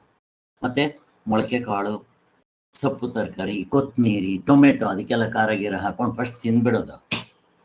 ಆಮೇಲೆ ಮಿಕ್ಕಿರೋದು ಎಷ್ಟು ತಿಂದರೆ ಅಷ್ಟೇ. ತಿರ್ಗ ರಾತ್ರಿ ಒಂದು ಸ್ವಲ್ಪ ಏನಾದ್ರು ತಿಂದು ಮುಗ್ದೋಗ್ತು 2 ದಿವಸ. ಮತ್ತು ಎಲ್ಲಾದರೂ ನಂದು ಹೆವಿ ಫುಡ್ ಇದೆ ಅಂದರೆ, ಇವಾಗ ಫಾರ್ ಎಕ್ಸಾಂಪಲ್ ಎಲ್ಲಾದರೂ ಹೋದಾಗ, ಮದುವೆ ಮನೆ ನಾನೆಲ್ಲೂ ಹೋಗಲ್ಲ ನಾನು. ಈ ರೋಟರಿ ಸೀನಿಯರ್ ಸಿಟಿಸನ್ ಸಂಘ ಅಂತ ಊಟಕ್ಕೆ ಮಾತ್ರ ಹೋಗ್ತೀನಿ ನಾನು. ಅದಕ್ಕೆ ಹೋದಾಗ ಮದುವೆ ಮನೆ ಊಟ 2 ಥರ ಸ್ವೀಟು ಎಲ್ಲ. ನಂದೇನು ಒಂದು ರೂಲ್ಸ್ ಅಂದರೆ, ತಟ್ಟೆಯಲ್ಲಿ ಏನು ಬಿಸಾಕ್ಬಾರ್ದು, ಒಳ್ಳೆ ನೆಕ್ಕದಂಗೆ ಇರಬೇಕು. ನಮ್ಮ ಯೋಗ ಟೀಚರ್ ಒಬ್ರು ಇರ್ತಾ ಇದ್ರು, ತಟ್ಟೆನಲ್ಲಿ ಹಾಕಿ ಬಡಿಸಿದ್ರು ಅವರು ಎಲ್ಲ ತಿಂದ್ಬಿಟ್ಟು ನೀರು ಹಾಕ್ಕೊಂಡು ತೊಳೆದ್ಬಿಟ್ಟು ಕುಡಿದ್ಬಿಡ್ತಾ ಇದ್ರು. ಹಿಂಗಿದೆ, ತೊಳೆದಂಗೆ ಇರ್ತಾ ಇತ್ತು ತಟ್ಟೆ. ಅನ್ನಂ ಬ್ರಹ್ಮ ಅಂತೀವಿ. ಬಿಸಾಕ್ಬೇಕ ಅನ್ನನ? ಬಿಸಾಕಿದ್ರೆ ಯಾರನ್ನ ಬಿಸಾಕ್ತಂಗಾಯ್ತು? ಪರಮಾತ್ಮನ ಬಿಸಾಕ್ತಂಗಾಯ್ತು. ಎಷ್ಟು ಜನ ತಿನ್ನಕ್ಕಿಲ್ಲ, ಅದು ಏನು ವೇಸ್ಟ್ ಮಾಡ್ತಾರೋ, ಏನು ಮಾಡಬೇಕು, ಅದು ಏನು ಕತೆ. ಒಂದ್ಸರಿ ಏನು ಮಾಡಬೇಕು ದೇವ್ರಿಗೆ ಗೊತ್ತು. ಇಲ್ಲಿ ಆದ್ದರಿಂದ ಎಕ್ಸರ್ಸೈಸ್ 6 ತಿಂಗಳು ಮಾಡಿದ್ಮೇಲೆ ಈಗ ಅದರ ಅಡ್ರೆಸ್ ಇಲ್ಲ, ಬಟ್ ಇದು ಮಾಡ್ಕೋಬೇಕು ಅಷ್ಟೇ. ತಿರ್ಗಾ ನಾನೇನೋ ಎದ್ವತ್ತಪ್ಪ ಈಗ ತುಂಬ ಕಡಿಮೆ ಆ ಥರ ಓದೋದೇ ಇಲ್ಲ ನಾನು. ಎಲ್ಲ ಸ್ಟ್ಯಾಂಡ್, ಕೂತ್ಕೊಂಡು ಓದೋದು, ನಿಂತ್ಕೊಳ್ಬೇಕಾದ್ರೂ ಓದ್ತೀನಿ, ಕೂತ್ಕೊಂಡು ಓದಿದ್ರು ನಾನು ಹೀಗೆ ಸ್ಟ್ಯಾಂಡ್ ಇಟ್ಕೊಂಡೇ ಓದು. ನನ್ನ ಪೊಸಿಷನ್ ಹಿಂಗಿರ್ಬೇಕು ನೋಡ್ರಿ, ಹಿಂಗೆ. ಮೊದಲು ನೀವು ನೋಡಿರ್ಬೇಕು, ನಾನು ಹಿಂಗೆ ಇಟ್ಕೊಂಡು ಓದ್ತಾ ಇದ್ದೆ. ನಾನು ಎಷ್ಟೊತ್ತಾದರೂ 5-6 ಗಂಟೆ ಕತ್ತು ಹಿಂಗೆ ಇಟ್ಕೊಂಡಿದ್ದೆ. ನೀವೆಷ್ಟೇ ಎಕ್ಸರ್ಸೈಸ್ ಮಾಡಿರಿ ಸಾಲ್ವ್. ಯಾಕೆ ಹೇಳ್ತಾ ಇದ್ದೀನಿ ಅಂತಂದರೆ, ಕೆಲವು ಏಜ್ ಫ್ಯಾಕ್ಟ್ರಿಂದ ಬರುತ್ತೆ, ಕೆಲವು ರಾಂಗ್ ಪೋಸ್ಚರ್ಸಿಂದ ಬರುತ್ತೆ. ಇವು ಗೊತ್ತಾದಾಗ ನಾವು ರೆಕ್ಟಿಫೈ ಮಾಡಿಕೊಂಡು ಕರೆಕ್ಟ್ ಮಾಡ್ಕೊಂಡು. ಏನಾದ್ರು ಕ್ಯಾಟ್ರಾಕ್ಟ್ ಆಗಿದೆ, ಅದನ್ನು ಯಾರೋ ಹೋಮಿಯೋಪತಿ ಡಾಕ್ಟ್ರ್ ಕೊಟ್ಟರು ಅಂತಂದರು. ಅವರು ಕೊಟ್ಟರು 1.5 ವರ್ಷ 2 ವರ್ಷ, 1 ವರ್ಷ ನೋಡಿದೆ, 1 ವರ್ಷನ ಏನೋ ಆಗತ್ತೆ, ನಿಧಾನ ಆಗ್ಬೋದು. ಹಾಗೆ ಕ್ಯಾಟ್ರಾಕ್ಟ್ ಆಪ್ರೇಷನ್ ಮಾಡಿಸ್ಕೋಬೇಕಾಗಿತ್ತು. ಈಗ ಕನ್ನಡಕ ಬೇಕಾಗಿತ್ತು, ಹತ್ತಿರದಕ್ಕೂ ದೂರದಕ್ಕೂ. ನಾನು ದೂರದಕ್ಕೆ ಯಾವಾಗಲೂ ಹಾಕೊತಾ ಇರಲಿಲ್ಲ, ಓದೋದಕ್ಕೆ ಕನ್ನಡಕ. ನೋಡ್ರಿ, ಕನ್ನಡಕ ಇಲ್ಲೇ ಇವಾಗ. ಮತ್ತು ಎಲ್ಲ ಹೋಗ್ಬೇಕಾದ್ರೆ ಇಲ್ಲಿ ಕನ್ನಡಕ ಸಿಕ್ಸ್ಕೊಂಡು ಹೋಗ್ತಾ ಇದ್ದೀವಿ. ಕನ್ನಡಕ ಸಿಕ್ಸ್ಬೇಕಾಗಿದೆ, ಕನ್ನಡಕವೇ ಬೇಡ. ಬಿಟ್ಟರೆ ಎಷ್ಟು ಸಂತೋಷ ಆಗುತ್ತೆ ಗೊತ್ತಾ? ಯಾವ್ದಾದ್ರು ಒಂದು ಬಿಡ್ರಿ ನೀವು, ಎಷ್ಟು ಸಂತೋಷ ಆಗುತ್ತೆ. ಒಂದು 20 ವರ್ಷ ಕಾಫಿನೇ ಕುಡ್ದಿರ್ಲಿಲ್ಲ, ಅದೇನು ಆನಂದವೋ. ಹೀಗೆ ಏನಾದರೂ ಇರಲಿ. ಸೊ ಅಲ್ಲಿಗೆ ಜನ್ಮ ಅಂತನ್ನೋದು ಅವಿದ್ಯಾದೃಷ್ಟಿ. ಮತ್ತಿನ್ನೊಂದು, ನನಗೆ ನೆನ್ನೆನೋ ಮೊನ್ನೆ ಯಾರು ಇವರು ದಿವ್ಯಾ ಅವರು ಫೋನ್ ಮಾಡಿದ್ರು. ಅವ್ರ ಮನೆಯಲ್ಲಿ ಅವ್ರಿಗೆ, ಅವ್ರ ಗಂಡನಿಗೆ ಎಲ್ರಿಗೂ ಲೂಸ್ ಮೋಷನ್ಸು. ಅವ್ರ ಮಗನಿಗೆ ಏನು ಆಗಲಿಲ್ವಂತೆ, ಏನೋ 1 ಸಾರಿ 2 ಸಾರಿ ಆಯ್ತಂತೆ. ಹಾಸ್ಪಿಟ್ಲಿಗೆ ಹೋದ್ರೆ ನೀವು ಅಡ್ಮಿಟ್ ಆಗ್ರಿ ಅಂದ್ರಂತೆ. ಇಲ್ಲ, ನಾವು ಅಡ್ಮಿಟ್ ಆಗೋಕ್ಕಾಗಲ್ಲ, ಚೆನ್ನಾಗಿದ್ದಾರೆ, ಸುಮ್ಮನೆ ಅಡ್ಮಿಟ್ ಆಗ್ರಿ ಅಂತಾರೆ. ಅಫ್ಕೋರ್ಸ್ ಬೇರೆ ಆಗಿದೆ 1 6-7 ಸಲ ನೀರು ಹಂಗೆಲ್ಲ. ಕೊನೆಗೆ ಇವರಿಬ್ರು ಇಲ್ಲ, ನಾವು ಅಡ್ಮಿಟ್ ಆಗೋದು. ನಾನು ಫೋನ್ ಮಾಡಿದ್ರು, ಏನೋ ಬಿಡಿ ಮನೆಗೆ ಹೋಗಿ ಅಂತಂದೆ. ಕೊನೆಗೆ ಅವ್ರು ಹೇಳಿದ್ರಂತೆ, ಹೋಗ್ಲಿ ಸುಮ್ಮನೆ 1 ಬಾಟ್ಲ್ ಗ್ಲೂಕೋಸ್ ಹಾಕ್ತೀವಿ, ಹಾಕ್ಸ್ಕೊಂಡು ಹೋಗ್ಬಿಡ್ರಿ ಅಂತ. 1 ಬಾಟ್ಲ್ ಗ್ಲೂಕೋಸ್ ಹಾಕ್ಸ್ಕೊಂಡು ಗಂಡ ಹೆಂಡತಿ ಇಬ್ರು ಬಂದಿದ್ದಾರೆ. ಅವರು 3 ಆ್ಯಂಟಿಬಯೋಟಿಕ್ ಲೂಸ್ ಮೋಷನ್ಸ್ಗೆ. ಡಾಕ್ಟರ್ಗಳು ಹಿಂಗೆ ಮಾಡ್ತಾ ಇದ್ದಾರೆ, ಬಟ್ ಅವರ ಆ ಲೈನ್ ಆಫ್ ಪ್ರಾಕ್ಟೀಸೇ ಹಂಗೆ ಆಗ್ಬಿಟ್ಟು 3 ಆ್ಯಂಟಿಬಯೋಟಿಕ್ ಬೇಕಾ ಲೂಸ್ ಮೋಷನ್ಸ್ ಆದರೆ? ಎಲ್ಡೋಪಾರ್ ಕ್ಯಾಪ್ಸೂಲ್ ಕರೆಕ್ಟಾಗಿ ತೊಗೊಂಡ್ರೆ ಆಗ್ತಾ ಇತ್ತು. ಅವ್ರು ಸರಿಯಾಗಿ ಡೋಸ್ ತೊಗೊಂಡಿಲ್ಲ. ನನಗೆ ಫೋನ್ ಮಾಡ್ತಾರೆ ದಿವ್ಯಾ ಅವರು, ಈ ಥರದ್ದೆಲ್ಲ ಆದಾಗ ಎಲ್ಲ ಹಾಸ್ಪಿಟ್ಲ್ಗೆ ಹೋದ್ಮೇಲೆ ಅಲ್ಲಿಂದ ಫೋನ್ ಮಾಡ್ತಾರೆ. ಕೊನೆಗೆ ಅವ್ರು ಒಂದೇ ಒಂದು ಬಾಟ್ಲ್ ಹಾಕ್ಸ್ಕೊಂಡ್ ಬಂದ್ರು. ಕೊನೆಗೆ ಅವ್ರ ಗಂಡನಿಗೆ ಸೇರೋಯ್ತು, ಇವ್ರಿಗೂ ಏನೆಲ್ಲ ಸೇರೋಯ್ತು. ಒಂದು ಆಂಟಿಬಯೋಟಿಕ್ ಏನೋ ತೊಗೊಂಡಿದ್ರು. ಯಾಕೆ ಅಂತಂದ್ರೆ ಹಿಂಗೆ ಡಾಕ್ಟರ್ಗಳು ನಂಬಬೇಕಾ, ಯಾರನ್ನು ನಂಬಬೇಕು? ಕೊನೆಗೆ ಅಲ್ಲಿ ತಿರುಪ್ತಿಗೆ ಹೋದ್ರೆ ಐನೂರುಗಳೆಲ್ಲ ಮೋಸ, ಆ ದೇವ್ರ ದುಡ್ಡೆಲ್ಲ ಕಲಿ. ಯಾರನ್ನ ನಂಬೇಕಪ್ಪ ಇವಾಗ? ಬೇಲಿನೇ ಎತ್ತು ಹೊಲ ಮೇಯೋ ಥರ ಆದ್ರೆ ಯಾರನ್ನ ನಂಬೇಕು ಸ್ವಾಮಿ? ಹಿಂಗಾಗಿ ಕೂತಿದೆ. ದೇವರೇ ದಿಕ್ಕು, ಗೋವಿಂದ. ಇಲ್ಲಿ ಬರೋಣ. ಜನ್ಮ ಅಂತ ಅನ್ನೋದು ಅವಿದ್ಯಾ ದೃಷ್ಟಿ. ಇಲ್ಲಿ ಜನ್ಮ ಅಂತಂದಿದ ತಕ್ಷಣ ಏನೇನು ತಗೋಬೇಕು ನೋಡ್ರಿ. ಹಿಂಗೆ ನನಗೆ ಅಕಸ್ಮಾತ್ ಅದು ಓದಿದ ತಕ್ಷಣ ನಮ್ಗೆ ಅದ್ರ ಹಿಂದಿಂದೆಲ್ಲ ಬಂದ್ಬಿಡ್ಬೇಕು. ನಾನು ಕೇಳ್ತಾ ಇದ್ದೆ ಹೆಡ್ಡಿಂಗು, ಜನ್ಮವೆಂಬುದು ಅವಿದ್ಯಾ ದೃಷ್ಟಿ. ಇಲ್ಲಿ ಜನ್ಮ ಅಂದ್ರೆ ಏನೇನು ತಗೋಬೇಕು, ಯಾವ್ಯಾವ ತಗೋಬಹುದು? ಜನ್ಮ, ಮೃತ್ಯು, ಜರ, ವ್ಯಾಧಿ, ದುಃಖ ಇದಿಷ್ಟು ತಗೊಂಡ್ಬಿಡ್ಬೇಕು ಸರ್. ಆಮೇಲೆ ಸಾಯೋದು ಒಂದ್ ದಿವಸ. ಅಸರೇ ಅದು ಎಲ್ಲ ಇದರಲ್ಲೇ ಬಂದ್ಬಿಡ್ತು. ಜನ್ಮ, ಮೃತ್ಯು, ಜರ, ವ್ಯಾಧಿ ಎಲ್ಲ ಬಂದ್ಬಿಡ್ತು. ಆಮೇಲೆ ಇನ್ನೇನು, ಸೃಷ್ಟಿ, ಸ್ಥಿತಿ, ಲಯ, ಇವುಗಳನ್ನೂ ಸೇರಿಸ್ಕೋಬಹುದು. ಇನ್ನೇನು, ಅವಸ್ಥೆಗಳನ್ನ ಸೇರಿಸ್ಕೋಬಹುದು. ಜನ್ಮ ಅಂತಂದ್ರೆ ಬರೀ ಆಧ್ಯಾತ್ಮಿಕತೆ ಹೇಳಿದ್ರಪ್ಪ. ಹಾಗಾದ್ರೆ ಆದಿಭೌತಿಕ ಎಲ್ಲ ಜನ್ಮ ಉಂಟೇನೋ? ನಂದಿಲ್ಲ, ಬೇರೆಯವ್ರದ್ದು ಇಟ್ಕೊಂತೀರೇನೋ? ಇಲ್ಲಿ ಯಾಕೆ ನಂದು ಮಾತ್ರ ಹೇಳ್ತಾರೆ ಅಂದ್ರೆ, ನೀವು ಆಧ್ಯಾತ್ಮ ನೋಡಿದ್ರೆ ಆದಿಭೌತಿಕ ಎಲ್ಲ ಹಾಗೇ, ಆದಿದೈವಿಕವು ಹಾಗೇ. ನಿಮ್ಗೆ ಇಲ್ಲಿ ಜನ್ಮ ಅಂದಿದ ತಕ್ಷಣ ಹೋಲ್ಸೇಲ್ ಆಗಿ ನೋಡೋದು ಬರಬೇಕು. ಅವಸ್ಥೆ ಒಳಗಡೆ ಇರೋ ಅರ್ಧ ಡಜನ್ ಹಿಂಗ್ ತಗೋಬೇಕು. ಅವಿದ್ಯಾ ದೃಷ್ಟಿ ಯಾವ್ಯಾವ್ದಕ್ಕೆ? ಬ್ರಹ್ಮ ಸತ್ಯ, ಜಗತ್ತು ಮಿಥ್ಯ. ಬ್ರಹ್ಮ ಒಂದಲೇ ಸತ್ಯವಾಗಿರೋದು, ಇನ್ನು ಮಿಕ್ಕಿರೋದೆಲ್ಲ ಸುಳ್ಳು, ಅವಿದ್ಯ. ನೀವು ಅದನ್ನ ಏನ್ ಬೇಕಾದ್ರೂ ಕರೀರಿ. ಇಲ್ಲಿ ಜನ್ಮ ಅಂತ ಕರೆದಿದ್ದಾನೆ, ಆಧ್ಯಾತ್ಮಿಕ ಆಯ್ತು. ಆದಿಭೌತಿಕ ಬಿಟ್ಬಿಡ್ತೀರಾ? ಆದಿ ದೈವಿಕ ಬಿಟ್ಬಿಡ್ತೀರಾ? ಇನ್ನ ಲೋಕಗಳು ಸತ್ಯವಾ? ಇನ್ನು ಅವ್ರಿಗೆ ಮಾಡಿದ ಕರ್ಮ ಥಿಯರಿಸ್ತೀವಾ? ಮುಂದಕ್ಕೆ ಬರುತ್ತೆ ಪಾಯಿಂಟ್ಗಳೆಲ್ಲ. ಹೆಂಗ್ ತಗೋಬೇಕು ನೋಡಿ. ಅವಸ್ಥೆಗಳು ಸತ್ಯವಾ? ಅವಸ್ಥೆ ಒಳಗಡೆ ಇರೋ ಅರ್ಧ ಡಜನ್ ಸತ್ಯವಾ? ಮತ್ತೆ ಕಾಲ, ದೇಶ, ಕಾರ್ಯ, ಕಾರಣಭಾವಗಳು ಸತ್ಯವಾ? ಅಲ್ಲಿಗೆ ಸೃಷ್ಟಿ, ಸ್ಥಿತಿ, ಲಯ ಎಲ್ಲ ಹೋಲ್ಸೇಲ್. ಎಲ್ಲವೂ ಅವಿದ್ಯಾ ದೃಷ್ಟಿ. ವಿದ್ಯಾ, ಅವಿದ್ಯ ಎರಡು. ಸರಿ ಸ್ವಾಮಿ, ಎಲ್ಲವೂ ಅವಸ್ಥೆ ಒಳಗಡೆ ಇರೋ ಅರ್ಧ ಡಜನ್ ಅಷ್ಟೆಲ್ಲ ಯಾಕೆ ಸ್ವಾಮಿ? ಬ್ರಹ್ಮ ಸತ್ಯ, ಜಗತ್ತು ಮಿಥ್ಯ. ಇಲ್ಲಿ ಜಗತ್ತಂದಿದ ತಕ್ಷಣ ಎಲ್ಲ ತಗೊಂಡ್ಬಿಡ್ಬೇಕಲ್ಲಿ. ಆಧ್ಯಾತ್ಮಿಕ, ಆದಿಭೌತಿಕ, ಆದಿದೈವಿಕ, ಅವಸ್ಥೆ ಒಳಗಡೆ ಇರೋ ಅರ್ಧ ಡಜನ್ ಎಲ್ಲ ಮೊದಲ ಜಗತ್ತು ಎಲ್ಲ. ಆದ್ದರಿಂದ ಮತ್ತಿನ್ನೇನು ಸತ್ಯ? ಬ್ರಹ್ಮ ಒಂದೇ ಸತ್ಯ. ಅದಕ್ಕೆ ಅಜಾತಿಯೇ ಪರಮಾರ್ಥ. ಅಜಾತಿ ಅಂದ್ರೇನು? ನಿಮ್ಮ ಆತ್ಮನು ಯಾವುದಿಂದಲೂ ಹುಟ್ಟಿಲ್ಲ. ಅದೇ ಹುಟ್ಟಿಲ್ದಿರ ಇರೋನು ಅಜಾತಿ ಅಂದ್ರೆ. ಆತ್ಮನಿಂದ ಯಾವುದು ಹುಟ್ಟಿಲ್ಲ. ಯಾಕೆ ಪ್ರಶ್ನೆ ಕೇಳ್ತಾರೆ. ಯಾಕೆ ಇದು ಹಿಂಗೆ ಹೇಳ್ತಾರೆ? ಯಾಕೆ ಹೇಳ್ತಾರೆ? ಅದಕ್ಕೆ ಉತ್ತರ ಏನು? ಆತ್ಮನಲ್ಲಿ ಹುಟ್ಟು ಸಾವು ಎಲ್ಲ ಇಲ್ಲ. ಬ್ರಹ್ಮ ಸತ್ಯ, ಅದು ಸತ್ಯ ಇರೋದು. ಹುಟ್ಟೋದು ಸಾಯೋದು ಎಲ್ಲ ಏನು ಇರೋದಿಲ್ಲ ಅದಕ್ಕೆಲ್ಲ. ಸರಿ, ಎರಡು ಎಲ್ಲಿದೆ ಅಂತ. ಈಗ ಬ್ರಹ್ಮ ಸತ್ಯ ಅಂದ್ರೆ ಜಗತ್ತು ಮಿಥ್ಯ ಅಂದ್ರೆ ಎರಡಿಲ್ಲ ಅಲ್ಲಿ. ಅದ್ವೈತ ತತ್ವ ಎರಡನೇದಿದ್ರೆ ತಾನೇ.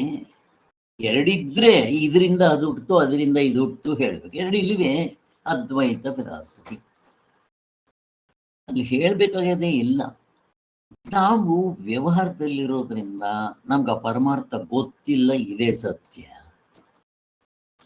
ಪರಮಾರ್ಥದಲ್ಲಿರೋವ್ರಿಗೆ ಅದು ಸತ್ಯವಾಗಿರುತ್ತೆ, ಇದು ಹುಸಿ ತೋರಿಕೆ, ತೋರಿಹಾರ. ಇದು ಲೆಕ್ಕಕ್ಕಿಲ್ಲ, ಅದು ಲೆಕ್ಕಕ್ಕಿದೆ, ಇದು ಲೆಕ್ಕಕ್ಕಿಲ್ಲ. ಹಿಂಗ್ ತಗೊಳ್ಳೋದು ಬರ್ಬೇಕು ನಮ್ಗೆ. ನಮ್ಗೇನಾಗುತ್ತೆ, ಇದು ಲೆಕ್ಕಕ್ಕಿದೆ, ಅದು ನಮ್ಮ ಡಿಕ್ಷನರಿಲಿ ಅಡ್ರೆಸ್ಸೇ ಇಲ್ಲ. ಅವ್ರಿಗೆ ಅದು ಅಡ್ರೆಸ್ ಇದೆ, ಇದು ಅಡ್ರೆಸ್ ಇಲ್ಲ. ಎಷ್ಟು ರಿವರ್ಸ್ ಆಗ್ಬಿಟ್ಟಿದೆ ಎಲ್ಲ. ನಾವು ಮುಸ್ಲಿಮ್ಸ್ಗಳು ಆಗಬೇಕು, ಎಲ್ಲ ರಿವರ್ಸ್ ಮಾಡ್ಕೊಂಡ್ಬಿಟ್ಟಿದ್ವಿ. ಸೊ ನೋಡ್ರಿ, ಆ ಹೆಡ್ಡಿಂಗ್ನಲ್ಲೇ ಇಷ್ಟ ಅರ್ಥ ಬಂತು. ಈಗ ಮುಂದಕ್ಕೆ ಹೋಗ್ತಾ ಇದೆ. ಅಯ್ಯೋ, ಇನ್ನೂ ನೆನ್ನೆದೇ ಮುಗಿಸಿಲ್ಲ ನಾನು. ಅಲ್ಲಿಗೆ ಏನಾಯ್ತಿದ್ದು, ಇನ್ನೇನು ಬೇಗ ಮುಗಿಸ್ಬಿಡ್ತೀನಿ. ಸಾರಾಂಶ ಹೇಳದಲ್ವಾ, ಜನ್ಮವೆಂಬುದು ಅವಿದ್ಯಾ ದೃಷ್ಟಿ, ಅಜಾತಿಯೇ ಪರಮಾರ್ಥ. ಇಲ್ಲಿ ಒಳಗು ಹೊರಗು ಅಂತ ಎರಡನ್ನು ತಗೊಂತಾ ಇದ್ದಾರೆ ಪ್ಯಾರಾದಲ್ಲಿ. ನಾನೇನೇನು ಪೂರ್ತಿ ಇದು ಮಾಡಲ್ಲ. ಇಲ್ಲಿ ಒಳಗೂ ಹೊರಗೂ ಯಾವ್ದು ಜನ್ಮ ಏನೂ ಆಗಿಲ್ಲ. ಇಲ್ಲಿ ಒಳಗೂ ಹೊರಗೂ ಅಂತಂದಾಗ ಇಲ್ಲಿ ಮತ್ತೆ ಉಪಾಸನೆ ಮಾಡೋರು, ಕರ್ಮ ಉಪಾಸನ ಕಾಂಡದವರು, ಜ್ಞಾನ ಕಾಂಡದವರು ವಿಚಾರ ಮತ್ತೆ ಅದನ್ನೇ ಹೇಳ್ತಾ ಇದ್ದಾರೆ. ಆ ದೃಷ್ಟಿಯಿಂದ ಹೇಳಿದ್ರು ಇಲ್ಲಿ ಜನ್ಮ ಮೃತ್ಯು ಇವ್ಯಾವುದೂ ಇಲ್ಲ. ಅದಕ್ಕೆ ಹೇಳ್ತಾರಲ್ಲ, ನಾನಿರೋದು ನ ಉತ್ಪತ್ತಿ, ನ ಜನ್ಮ, ನ ಸಾಧಕ, ನ ಬದ್ಧ, ನ ಮುಕ್ತ, ಹಿಂಗೆಲ್ಲ ಹೇಳಿದಾರಲ್ಲ ಶ್ಲೋಕ, ಅದು ಇಲ್ಲಿ ಹೊಂದ್ಕೊಳ್ಳುತ್ತೆ ಅಂತ ಹೇಳ್ತಾ ಇದ್ದೇನೆ. ಆದ್ದರಿಂದ ಯಾರು ಉಪಾಸನೆ ಮಾಡ್ಕೊಂಡು ಹಂಗೆಲ್ಲ ಹೇಳ್ತಾರೋ ಅವ್ರ ತತ್ವವನ್ನು ಸರಿಯಾಗಿ ತಿಳ್ಕೊಂಡಿಲ್ಲ, ಕೃಪಣರು. ಇನ್ನ ಇದಕ್ಕೆ ವಿರುದ್ಧವಾಗಿ ಯಾರು ಸರಿಯಾಗಿ ತಿಳ್ಕೊಂಡವರು ಅಂತಂದ್ರೆ ಅಜವಾದ. ಅಂದ್ರೆ ಬ್ರಹ್ಮ ಹುಟ್ಟು ಇಲ್ಲ, ಬ್ರಹ್ಮದಿಂದ ಯಾರು ಹುಟ್ಟಿಲ್ಲ ಅಂತ ಯಾರು ತಿಳ್ಕೊಂಡಿರ್ತಾರೋ ಅವರೇ ಸರಿಯಾಗಿ ತಿಳ್ಕೊಂಡಿರೋರು ಅಂತ. ಸೊ ಯಾರ ಬ್ರಹ್ಮನ್ ತಿಳ್ಕೊಂತಾರೋ ಅವನು ಬ್ರಾಹ್ಮಣ ಅಂತ ಹೇಳಿದ್ದು. ಬ್ರಹ್ಮ ಅದರಲ್ಲಿ ಎರಡು ತರ ಇದೆ, ಉಪಾಸ್ಯ ಉಪಾಸಕ. ಅಂದ್ರೆ ಉಪಾಸನೆ ಮಾಡೋರಲ್ಲಿ ಎರಡು ತರ, ಅಲ್ಲಿ ತ್ರಿಪುಟಿ ಇರುತ್ತೆ. ಉಪಾಸ್ಯ ಉಪಾಸಕ, ಜ್ಞಾತೃ ಜ್ಞಾನ ಜ್ಞೇಯ ಈ ಥರದ್ದೆಲ್ಲ ಇರುತ್ತೆ ಅಲ್ಲಿ. ಅದರಲ್ಲಿ ಇದರೆಲ್ಲ ಥರ ಇಲ್ಲ ಅಂತ ಹೇಳಿ, ಅಲ್ಲಿ ಎಲ್ಲಿ ನೇರವಾಗಿ ಆತ್ಮನ ಕಂಡ್ಕೊಂಡ್ಬಿಡ್ತಾನೋ ಅಲ್ಲಿ ಮತ್ತೊಂದನ್ನು ಕಾಣೋದಿಲ್ಲ, ಮತ್ತೊಂದನ್ನು ಕೇಳೋದಿಲ್ಲ, ಮತ್ತೊಂದನ್ನು ಅರಿಯೋದಿಲ್ಲ. ಅದೇ ನಿಜವಾದ ಭೂಮಾವಿದ್ಯೆ, ಬ್ರಹ್ಮವಿದ್ಯೆ ಅಂತ ಹೇಳಿದ್ರು. ಅದೇ ಅಜಾತಿವಾದಿ ಅಂತ ಕೂಡ ಹೇಳಿದ್ರು. ಆದ್ದರಿಂದ ಅವುಗಳಿಗೆ ಅವಯವಗಳಿಲ್ಲ, ಅಂದರೆ ಎಕ್ಸ್ಟ್ರಾ ಫಿಟ್ಟಿಂಗ್ಸ್ ಇಲ್ಲ, ಉಪಾಧಿಗಳಿಲ್ಲ, ಹಾಗಂದ್ರೆ ಅವಸ್ಥೆಗಳಿಲ್ಲ, ಎಲ್ಲ ಯಾವುದೇ ಇಲ್ಲ ಅಂತ ಹೇಳಿದ್ರು. ಹಾಗೆ ಆದ್ದರಿಂದ ಬ್ರಹ್ಮವು ನಿರವಯ, ಅದಕ್ಕೆ ಯಾವ ಎಕ್ಸ್ಟ್ರಾ ಫಿಟ್ಟಿಂಗ್ಸ್ ಇಲ್ಲ, ಅದಕ್ಕೆ ಅಂಗಾಂಗಗಳಿಲ್ಲ, ಏರುಪೇರಾಗೋದಿಲ್ಲ. ಬ್ರಹ್ಮನಿಗೆ ಯಾವಾಗ ಈ ಎಕ್ಸ್ಟ್ರಾ ಫಿಟ್ಟಿಂಗ್ಸ್ ಇಲ್ವೋ, ಉಪಾಧಿಗಳಿಲ್ವೋ, ಏರುಪೇರಾಗಬೇಕು. ಕ್ವಶನ್ ಎಲ್ಲಿ ಬಂತು, ಹುಟ್ಟೋದೆಲ್ಲಿ ಬಂತು, ಸಾಯೋದೆಲ್ಲಿ ಬಂತು, ಬದಲಾವಣೆ ಕ್ವಶನ್ ಇಲ್ಲ ಅಂತ ಹೇಳಿದ್ರು. ಇಲ್ಲಿವರೆಗೂ ಆಗಿತ್ತು. ಇವಾಗ ನೋಡ್ರಿ, ಇವಾಗ ನಾನು ಮಾಡ್ಬೇಕು. ಇವಾಗ ಇವತ್ತಿನ ಪಾಠ ಇಲ್ಲಿಂದ ಶುರುವಾಗುತ್ತೆ. ಇವತ್ತಿನ ಪಾಠ ಎಲ್ಲಿಂದ ಶುರುವಾಗ್ತಾ ಇದೆ? 189 ಇಲ್ಲಿಂದ 3ನೇ ಎಪಿಸೋಡ್.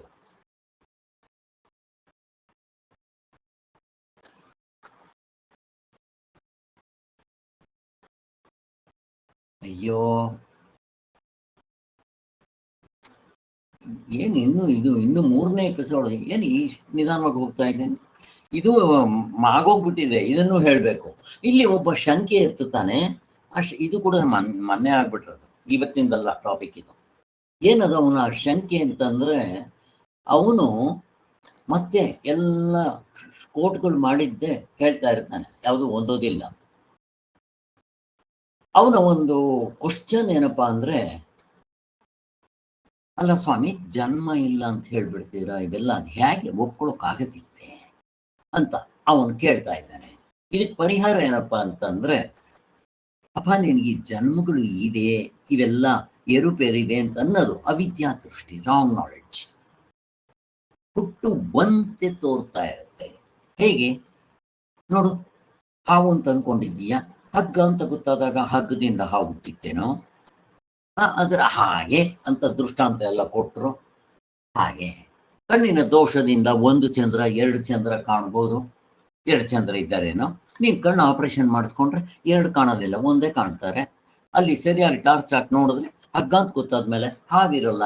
ಹಾಗೆ ನೀನು ಆತ್ಮನ್ನ ತಿಳ್ಕೊಂಡ್ರೆ ಮತ್ತೆ ಇವೆಲ್ಲ ಇಷ್ಟೊಂದು ಹೇಳಿದ್ವಲ್ಲ, ಅವಸ್ಥೆ ಒಳಗಡೆ ಅರ್ಧ ಡಜನ್ ಅವು ಸುಳ್ಳು ಅಂತ ಗೊತ್ತಾಗ್ಬಿಡುತ್ತೆ ನಿನಗೆ ಅಂತ ಹೇಳಿದ್ರು.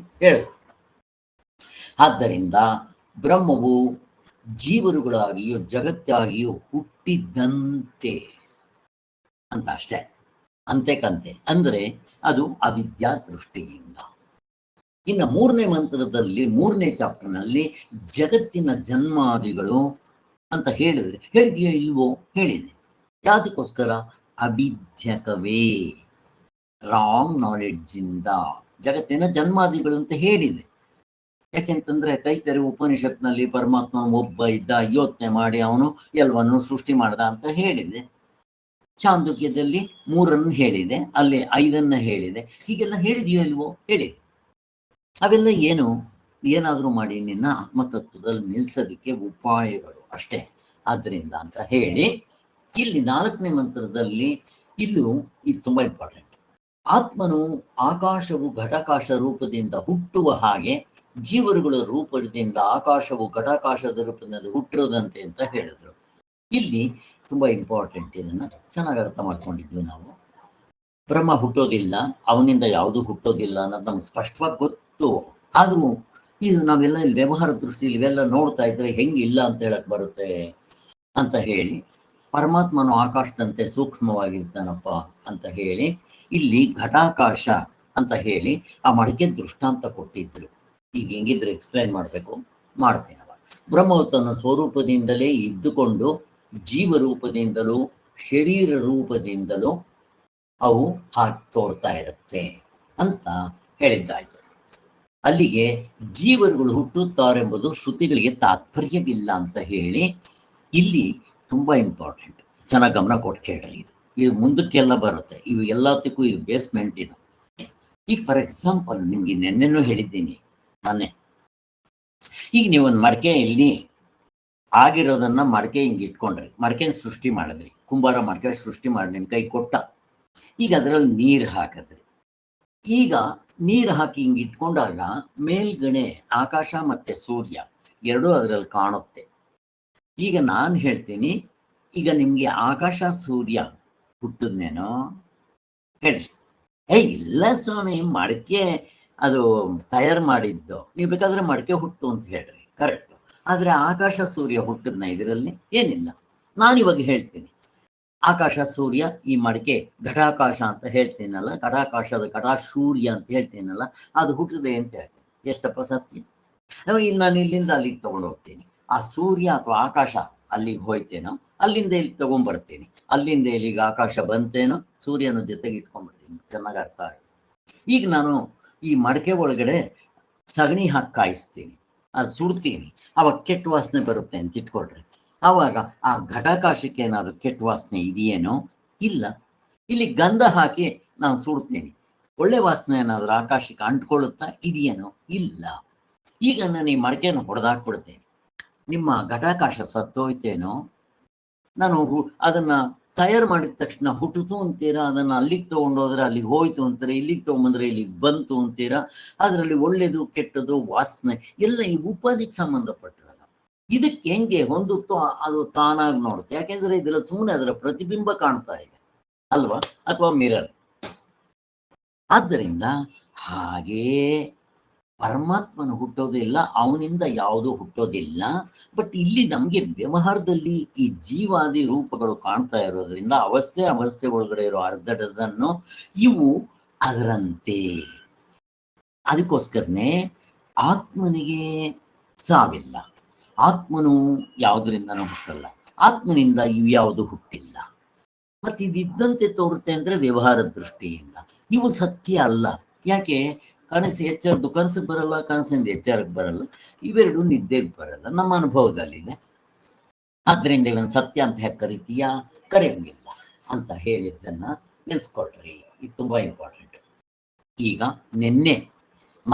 ಮೊನ್ನೆ ಇಲ್ಲಿಗೆ ನಿಲ್ಸಿದ್ದೆ, ಇವತ್ತು ನಾನು ಇಲ್ಲಿಂದ ಶುರು ಮಾಡಬೇಕು. ಇನ್ನು ಅರ್ಧ ಗಂಟೆನೇ ಇರೋದು, ಏನಿಹೋ ಮಾಡೋಣ. ಇಲ್ಲಿ 4ನೇ ಶ್ಲೋಕ, ಪೇಜ್ ನಂಬರ್ ಬಂದಿದ್ದೆ 192. ಘಟಾದಿಷು ಪ್ರಲೀನೇಷು ಘಟಾಕಾಶಾದಯೋ ಯತಃ ಆಕಾಶೇ ಸಂಭ್ರಲೀಯಂತೆ ತದ್ವಜ್ಜೀವ ಇಹಾಂ ತನಿ. ಈ ಮೊದಲನೇ ಶ್ಲೋಕ ಇದೆಯಲ್ಲ, ಅದು ಈ ಶಾಂತ ರಕ್ಷಿತ್ನೆಂಬ ಬೌದ್ಧನು ಕೂಡ ಅವನು ಎಲ್ಲೋ ಅದನ್ನು ಬರ್ಕೊಂಡಿದ್ದಾನೆ, ಇದೇ ತರ ಶ್ಲೋಕ. ಅದಕ್ಕೆ ತುಂಬಾ ಜನ ಮುಂದಕ್ಕೆ ಈ ಮುಂದೆ 4ನೇ ಪ್ರಕರಣ ಇದಾದ್ಮೇಲೆ ಬರುತ್ತಲ್ಲ, ತುಂಬಾ ಜನ ಗೌಡಪಾದರನ್ನ ಆ ಆ ಬೌದ್ಧರು ಅಂತ ಕರೀತಾರೆ. ತಪ್ಪು. ಎಲ್ಲ ಉಪನಿಷತ್ತುಗಳಲ್ಲಿ ಇದೆ. ಅವರೆಲ್ಲ ಮೊದಲು ವೇದಾಂತಿಗಳಾಗಿದ್ದರಿಂದ ಇದೇ ತರ ಶ್ಲೋಕಗಳನ್ನ ಅವ್ರು ಹೇಳ್ಕೊಂತಾರೆ. ಸ್ವಲ್ಪ ಏನೋ ಬದಲಾವಣೆ ಮಾಡ್ಕೊಂಡಿರ್ಬೋದು. ಅವರ ಅಪ್ಪಂದ ಇದು ಎಲ್ಲ ಉಪನಿಷತ್ತುಗಳು, ಎಲ್ಲ ಋಷಿ ಮುನಿಗಳು, ವೇದಗಳು ಬ್ರಹ್ಮನ ಬಾಯಿಂದ ಬಂದಿರೋದು. ಆದ್ರಿಂದ ಈ ಕೆಲವರು ಗೊತ್ತಿಲ್ಲದೆ ಇರೋರು ಅಲ್ಲಿಂದ ಇವರು ಗೌಡಪಾದರು ಮೊದಲು ಅವರು ಬುದ್ಧಿಷ್ಠರಾಗಿದ್ರು. ಮತ್ತೆ ಅವ್ರು ಬಂದಿದ್ದೆ ಈ ಶ್ಲೋಕಗಳನ್ನೆಲ್ಲ ತಗೊಂಡ್ಬಂದು ಇಲ್ಲಿ ಹಾಕ್ತಾ ಇದ್ದಾರೆ ಅಂತ ಹಿಂಗೆ ಹೇಳ್ತಾರೆ. ಅದು ಅರ್ಥ ಆಗದೆ ಇರೋ, ಅದಕ್ಕೋಸ್ಕರ ಇದು ಒಂದು ಬುದ್ಧನು ತನ್ನ ಮಧ್ವ ಇದರಲ್ಲಿ ಮಾಡಿದ್ದ ಅಂತ ಹೇಳ್ತಾರೆ. ಅದು ಟಿಬೆಟ್ ಭಾಷೆಯಲ್ಲಿ ಇದೆ ಅಂತ. ಹೀಗೆ ಮೊದಲನೇ ಮಂತ್ರ.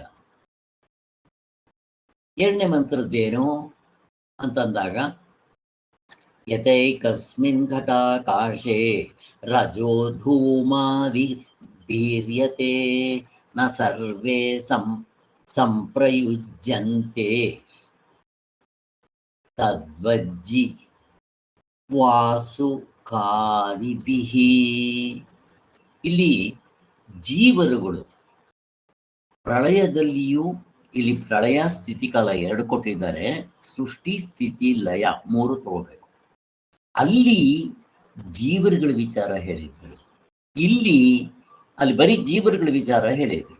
ಎಲ್ಲಿ ಇದರ ಹಿಂದೆ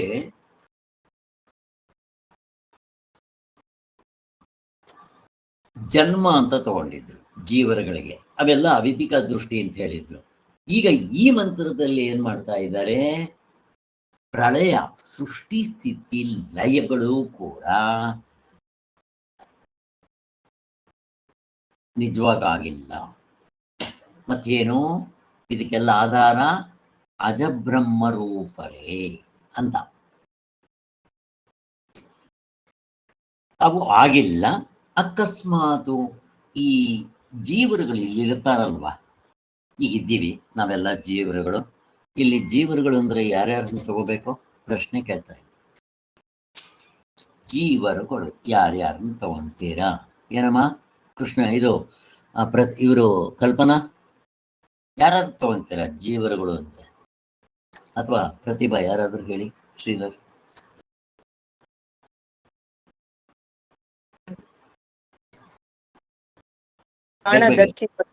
ಜೀವನೇ. ಏನಮ್ಮ? ಪ್ರಾಣವನ್ನು ಧರಿಸಿರೋರೆಲ್ಲ ಜೀವ. ಯಾರ್ಯಾರು ಅಂತ ನನ್ ಕತೆ ಕರೆಕ್ಟು. ಪ್ರಾಣವನ್ನ ಧರಿಸಿದವನ್ ಜೀವ, ಉಪಾಧಿಗಳಿರೋವನು ಜೀವ, 19 ಮುಖಗಳಿರೋವನು ಜೀವ. ನೀವ್ ಏನ್ ಬೇಕಾದ್ರೂ ಮಾಡ್ಕೊಡ್ರಿ. ದೇವತೆಗಳು, ಯಕ್ಷರು, ರಾಕ್ಷಸರು ಎಲ್ಲ, ಪಶು ಪಕ್ಷಿ ಪ್ರಾಣಿಗಳು ಎಲ್ಲ ತಗೊಂಡ್ಬಿಡ್ಬೇಕು.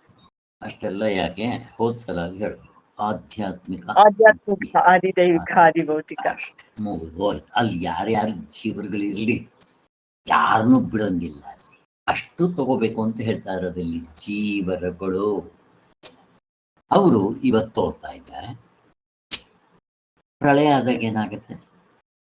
ಇರೋದಿಲ್ಲ. ಏನಾಗಿರ್ತಾರೆ? ಬೀಜ ರೂಪದಲ್ಲಿರ್ತಾರೆ. ಈಗೇನಾಗಿದೆ? ಕೊನೆಗೇನಾಗುತ್ತೆ? ಸೃಷ್ಟಿ ಆಗ್ಬೇಕು. ಆಯ್ತು, ಸೃಷ್ಟಿ ಆದಾಗ ಏನಾಗ್ತಾರೆ? ಅವರೆಲ್ಲ ತೋರ್ಕೊಂತಾರೆ. ಬೀಜ ರೂಪದಲ್ಲಿ ಇದ್ದವರೆಲ್ಲ ಇವಾಗ ಗುಬುಕ್ ಅಂತ ತೋರ್ಕೊಂತಾರೆ. ಸ್ಥಿತಿ ಆಯಿತು, ಸೃಷ್ಟಿ ಆಯಿತು, ಸ್ಥಿತಿ ಆಯಿತು, ಮತ್ತೆ ಪ್ರಳಯ. ಇದು ಒಂದು ಯುಗ ಆಗ್ಬೇಕು. ಒಂದು ಯುಗ ಅಂದ್ರೆ ಏನ್ ಸಾಮಾನ್ಯ ಅಲ್ಲ, ಬಿಟ್ಬೇಡ ಇವಾಗ ಸದ್ಯಕ್ಕೆ. ಹಾಗೆ ಈಗ ಈ ಸೃಷ್ಟಿ ಸ್ಥಿತಿ ಲಯ ಇದು ಬಿಟ್ಬಿಡ್ರಿ. ಈಗ ನಾನು ಇದು ನಮಗೆ ಹೋಲ್ಸೇಲ್ ಆಗಿ ಹೆಂಗ್ ತಗೊಳ್ಳೋದು?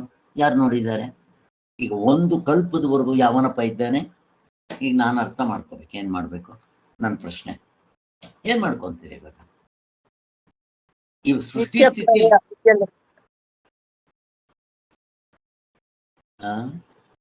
ಹೇಳಿ ಪ್ರತಿಭಾ, ಹೇಳ್ತಾ ಇದ್ರಲ್ಲ, ಹೇಳಿ ಹೇಳಿಮ್ಮ ಪ್ರತಿಭಾ. ಈಗ ಮಹಾಪ್ರಳಯ ಆಗೋವರೆಗೂ ನಾವು ಕಾಕೊಂಡಿರ್ತೀವ, ಇರ್ತೀವ? ಗೊತ್ತಿಲ್ಲ. ಯಾರಾದ್ರೂ ಹೇಳಿ ಬೇಗ ಬೇಗ. ಇದ್ರೆ ಏನಮ್ಮ? ಸೃಷ್ಟಿ ಸ್ಥಿತಿ ಲಯ ಅಂದ್ರೆ ಅದೇ ಸೃಷ್ಟಿ. ಸ್ಥಿತಿ ಅಂದ್ರೆ ಇವಾಗ ನಾವಿರೋದು. ಪ್ರಳಯ ಅಂದ್ರೆ ಗಾಢ ನಿದ್ದೆಗೆ ಹೋಗ್ತೀರಲ್ವಾ, ನಿದ್ದೆ ಮಾಡೋದು ಅದನ್ನು. ಇದು ಹೋಲ್ಸೇಲ್ ಆಗಿ ಕೊನೆಗೆ ಹೇಳೋದು. ಈಗ ಅಲ್ಲಿ ಸೃಷ್ಟಿ ಸ್ಥಿತಿ ಲಯ ಅಂತಂದಾಗ ಅವಸ್ಥೆ ಒಳಗಡೆ ಇರೋ ಅಷ್ಟನ್ನು ಹೇಳಿದ್ದಾರೆ. ಈಗ ನಾನು ನನ್ನದು ಮಾತ್ರ ತಗೋಬೇಕು. ಜೀವರಗಳು ಅಂತ ಅದಕ್ಕೆ ಹೇಳಿದ್ದು ಹಿಂದೆ. ಈ ಜೀವರಗಳು ಅದರಲ್ಲಿ ನಂದೊಬ್ಬನ್ ತಗೊಂಡ್ರು ಸಾಕು. ಈಗ ನಾನು ಈಗಿದ್ದೀನಿ, ಇದೇನಿದು ಸ್ಥಿತಿ. ನಾನು ಯಾವಾಗ ಹುಟ್ಟಿದೆ? 1951. ಆವಾಗ ಸೃಷ್ಟಿ. ಈಗಿದ್ದೀನಿ, ಸೃಷ್ಟಿ ಸ್ಥಿತಿ. ಒಂದಿನ ಸತ್ತೋಗ್ತೀವಿ, ಲಯ. ಸಿಂಗಲ್ ಆಗಿ ತಗೊಂಡ್ರೂ ಇದಿದೆ. ನೀವು ಹೋಲ್ಸೇಲ್ ಆಗಿ ಸೃಷ್ಟಿ ಸ್ಥಿತಿ ಲಯ ಅಂತ ತಗೊಂಡ್ರು ಒಂದೇ. ಈಗ ಇದನ್ನ ನನಗೆ ಅನುಭವಕ್ಕೆ ಸಿಗ್ಬೇಕು. ಅದಕ್ಕೋಸ್ಕರ ಪ್ರತಿಭಾ ಏನ್ ಹೇಳಿದ್ರು ಅದನ್ನ ತಗೋಬೇಕಷ್ಟೆ. ಹೇಗಿದೆ ನಿದ್ದೆ? ಪ್ರತಿದಿನ ನಾವು ಮಲ್ಕೊಂಡಾಗ ಏನಾಗುತ್ತೆ? ಲಯ. ಎದ್ದಾಗ ಈಗ ಮೇಂಟೆನೆನ್ಸ್, ಲಯ. ಸೃಷ್ಟಿ ಆಯ್ತು, ಎದ್ದಿದ ತಕ್ಷಣ ಸೃಷ್ಟಿ ಆದೆ, ನಾನು ಹುಟ್ಟಿದೆ. ಈಗ ಲಯ, ಮೇಂಟೆನೆನ್ಸ್. ತಿರ್ಗಾ ಮಲ್ಕೊಂಡ್ರೆ ನಿದ್ದೆಗೆ ಹೋಗ್ಬಿಡುತ್ತೆ. ಸೃಷ್ಟಿ ಸ್ಥಿತಿ ಲಯ ನಾವು ಇದರಲ್ಲೇ ನೋಡ್ಕೋಬೋದು. ನಮ್ಮ ಎತ್ತರ ಕನಸು ನಿದ್ದೆ ಮೂರನ್ನು ನೋಡ್ಕೊಂಡ್ರೆ ಇವಾಗ ಜೀವ ಹುಟ್ಟೋದು ಮತ್ತೆ ಇವು ಎಲ್ಲ ಗೊತ್ತಾಗುತ್ತೆ. ಯಾಕೆಂತಂದ್ರೆ ಈ ನಾನು ಹುಟ್ಟಿರೋದು ಕೂಡ ನಮ್ಮ ಅನುಭವದಲ್ಲಿ ಇಲ್ಲ. ಈಗ ನಾನು ಹುಟ್ಟಕ್ ಮೊದಲು 1951 ಹಿಂದೆ ಇಲ್ಲ. ಹುಟ್ಟಿದ ಮೇಲೆ ಇವಾಗ ಇದ್ದೀನಿ, ಸಾಯ್ತೀನಿ.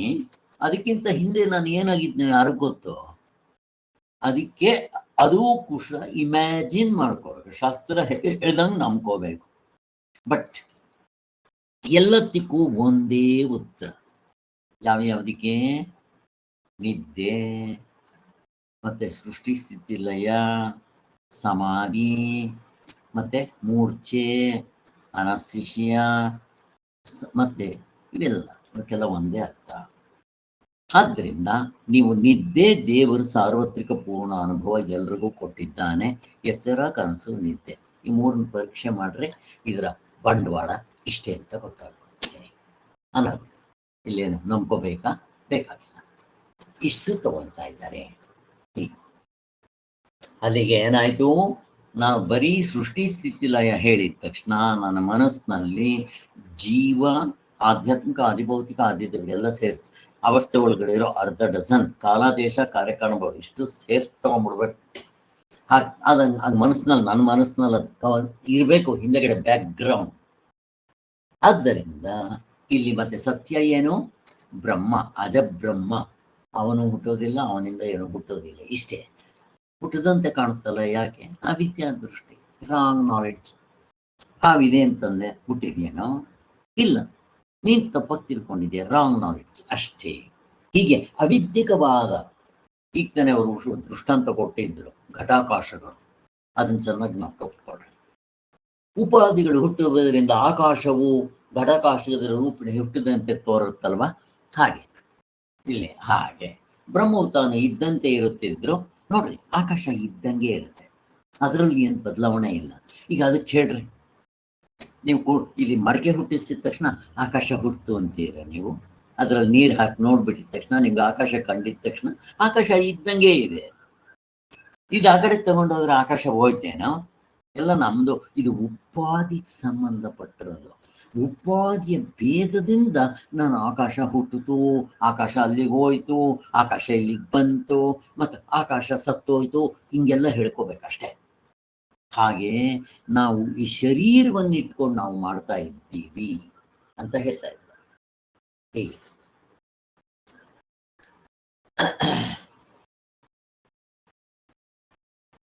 ಅದೇ ರೀತಿ ಪ್ರಳಯ ಕಾಲದಲ್ಲೂ ಹಾಗೆ ತಗೋಬೇಕು. ಸೃಷ್ಟಿ ಸ್ಥಿತಿ ಲಯ ಆ ಥರ. ನಿಜವಾಗ್ಲೂ ಹೇಳಬೇಕು ಅಂದ್ರೆ ಆತ್ಮನಿಗೆ ಯಾವುದು ಸೃಷ್ಟಿ ಸ್ಥಿತಿ ಲಯ ಇಲ್ಲ ಅಂತ. ಇಲ್ಲಿ ಗಡಿಗೆ ಕುಡಿಕೆ ಮುಂತಾದ ಹುಟ್ಟಿದಂತೆ ಅಂತ.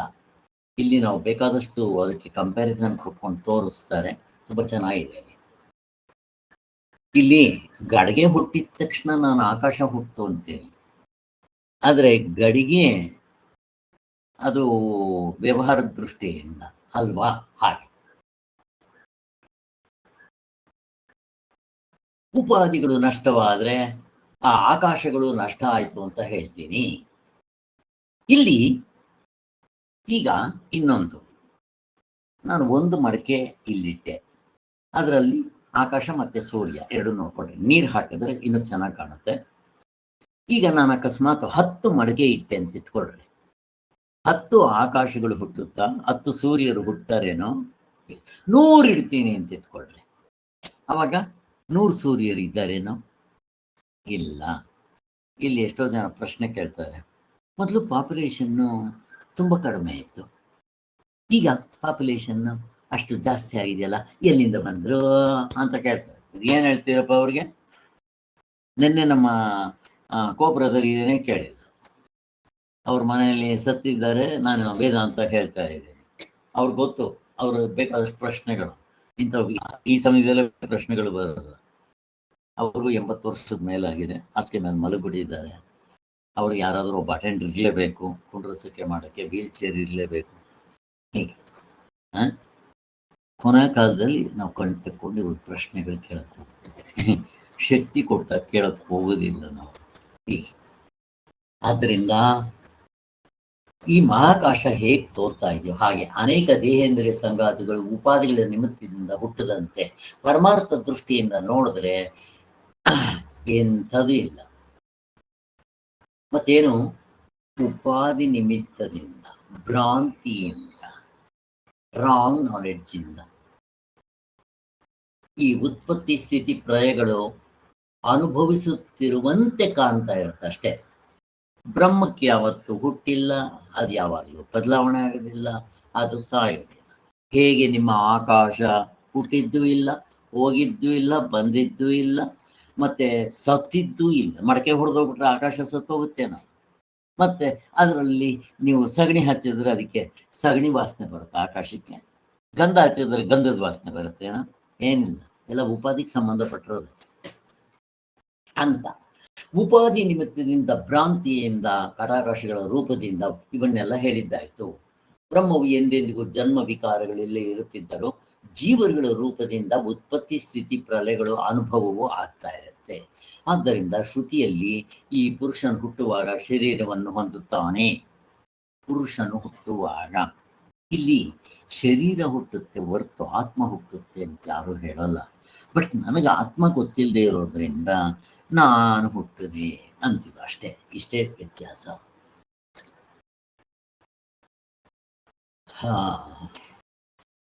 ಆದ್ದರಿಂದ ಧರ್ಮ ಅಧರ್ಮಗಳು ಕಾರಣವಾದ ಶರೀರೇಂದ್ರಿಯಗಳ ಸಂಬಂಧ ಪಡಿತಾ ಇರ್ತಾನೆ. ಇಲ್ಲಿ ಇನ್ನು ಒಂದು ಪ್ರಶ್ನೆ ಎತ್ಕೊಂತಾರೆ ಇಲ್ಲಿ, ಅದಕ್ಕೋಸ್ಕರ ಜನನ ಮರಣಗಳು, ಸೃಷ್ಟಿ ಸ್ಥಿತಿ ಲಯಗಳು ಇರುವಂತೆ ಕಾಣ್ತಾ ಇದೆ. ಇವೆಲ್ಲ ಯಾತಕ್ಕೋಸ್ಕರ? ಅವಿದ್ಯಾ, ರಾಂಗ್ ನಾಲೆಡ್ಜ್ ಇಂದ. ಜೀವರುಗಳಿಗೆ ಮುಖ್ಯ ವೃತ್ತಿಯಿಂದ ಜನನ ಮರಣಗಳು ಇಲ್ಲವೆಂದು ಹೇಳ್ಕೊಡುತ್ತೆ. ಇಲ್ಲಿ ಒಂದು ಚೆನ್ನಾಗಿ ಅರ್ಥ ಮಾಡ್ಕೊಳ್ರಿ, ಇಲ್ಲಿ ಸ್ವಲ್ಪ ನಾವು ಇಷ್ಟು ದಿನ ಪರಮಾತ್ಮ ಅಂತ ಇದ್ವಿ, ಅದು ಬ್ರಹ್ಮ ಅಂತ ಇದ್ವಿ ಗಾಢ ನಿದ್ರೆ ಅನುಭವದಲ್ಲಿ. ಈಗ ಇವರು ಜೀವನ ಕೂಡ ಪರಮಾತ್ಮ ಅನ್ನೋಕೆ ಶುರು ಮಾಡ್ತಾರೆ. ಇಲ್ಲಿ ನಮ್ಗೆ ಕನ್ಫ್ಯೂಷನ್ ಆಗದು. ಅವಾಗೇನ್ ಮಾಡ್ತೀರಾ?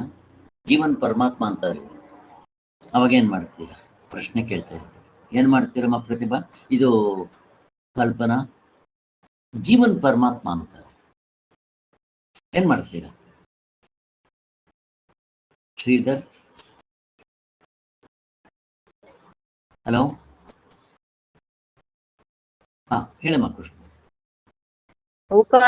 ಉಪಾಧಿಗಳು ಅಷ್ಟೇ ಸರ್, ಉಪಾಧಿ ಬಿಟ್ರೆ ಅವನೇ ಪರಮಾತ್ಮ ಅಂತ. ಆ ಉಪಾಧಿಗಳು ಬಿಟ್ಟು ನೋಡೋದು ಬರ್ಬೇಕು ನಮ್ಗೆ ಅಷ್ಟೇ. ಯಾವುದೇ ತಗೊಳ್ರಿ, ಜೀವ ಮೈನಸ್ ಉಪಾಧಿ ಪರಮಾತ್ಮ. ಇಲ್ಲಿ ಉಪಾಧಿ ಅಂದ್ರೆ ಯಾವುದು?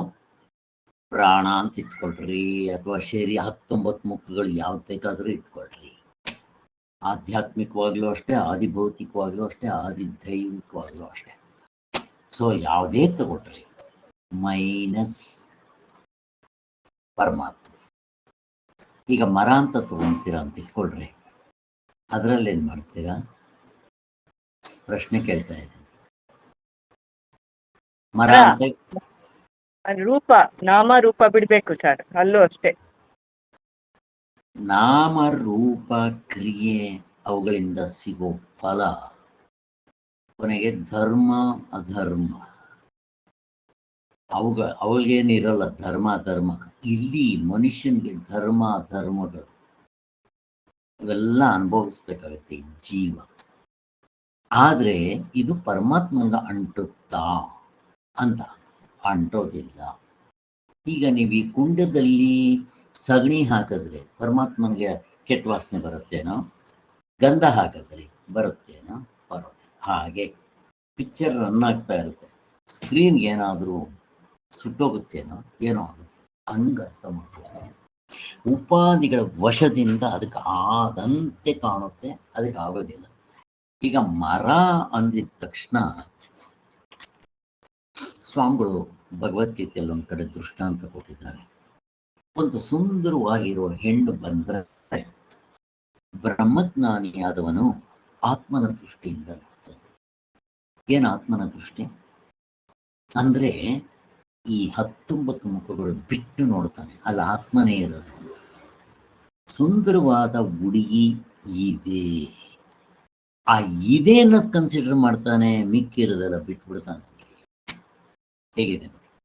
ಬ್ರಹ್ಮಜ್ಞಾನಿ ಆತ್ಮನ ದೃಷ್ಟಿಯಿಂದ ನೋಡ್ತಾನೆ. ನಾನೇ ಅಲ್ಲಿರೋದು, ನಾನೇ ಅಂತಂದ್ರೆ ಈ ಮುಷ್ಟಿ ಮೊರೆ ಅಲ್ಲ, ನಾನೇ ಅಲ್ಲಿಂದ ಆತ್ಮನೇ ಅಲ್ಲಿರೋದು, ಅದು ಬೇರೆ ಅಲ್ಲ, ನಾನು ಬೇರೆ ಅಲ್ಲ. ಆ ದೃಷ್ಟಿ ಅದು ಬೇರೆ. ಈಗ ಕಾಮಕನು ಅದೇ ಒಂದು ಸುಂದರವಾಗಿರೋ ಹೆಣ್ಣು ಹೇಗೆ ನೋಡ್ತಾನೆ? ಕಾಮದ ದೃಷ್ಟಿಯಿಂದ ನೋಡ್ತಾನೆ. ಹುಲಿ ಹೆಂಗ್ ನೋಡುತ್ತೆ? ಆಹಾರದ ದೃಷ್ಟಿಯಿಂದ ನೋಡುತ್ತೆ. ಕಳ್ಳ ಹೆಂಗ್ ನೋಡ್ತಾನೆ? ಅವಳ ಮೈ ಮೇಲಿರೋ ಒಡವೆ ಯಾವಾಗ ಕಿತ್ಕೊಂಡು, ಒಬ್ಬೊಬ್ರಿಗೂ ಒಂದೊಂದು ದೃಷ್ಟಿ ಹೆಂಗಿದೆ ನೋಡಿ. ಅದನ್ನೇ ಬೇರೆ ಅರ್ಥದಲ್ಲಿ ಹೇಳಿದ್ದು. ಸೊ 4ನೇ ಅಧ್ಯಾಯದಲ್ಲಿ ಬ್ರಾಹ್ಮಣನು ಅಂದರೆ ಮುಕ್ತನಾದವನು ಬ್ರಾಹ್ಮಣ, ಮತ್ತೆ ಈ ಆನೆ, ನಾಯಿ, ಕತ್ತೆ ಕೇಟ ಪಂಡಿತ ಸಮದರ್ಶಿನ ಅಂತ ಹೇಳಿದ್ದಾರಲ್ಲ, ಈ ಅರ್ಥ.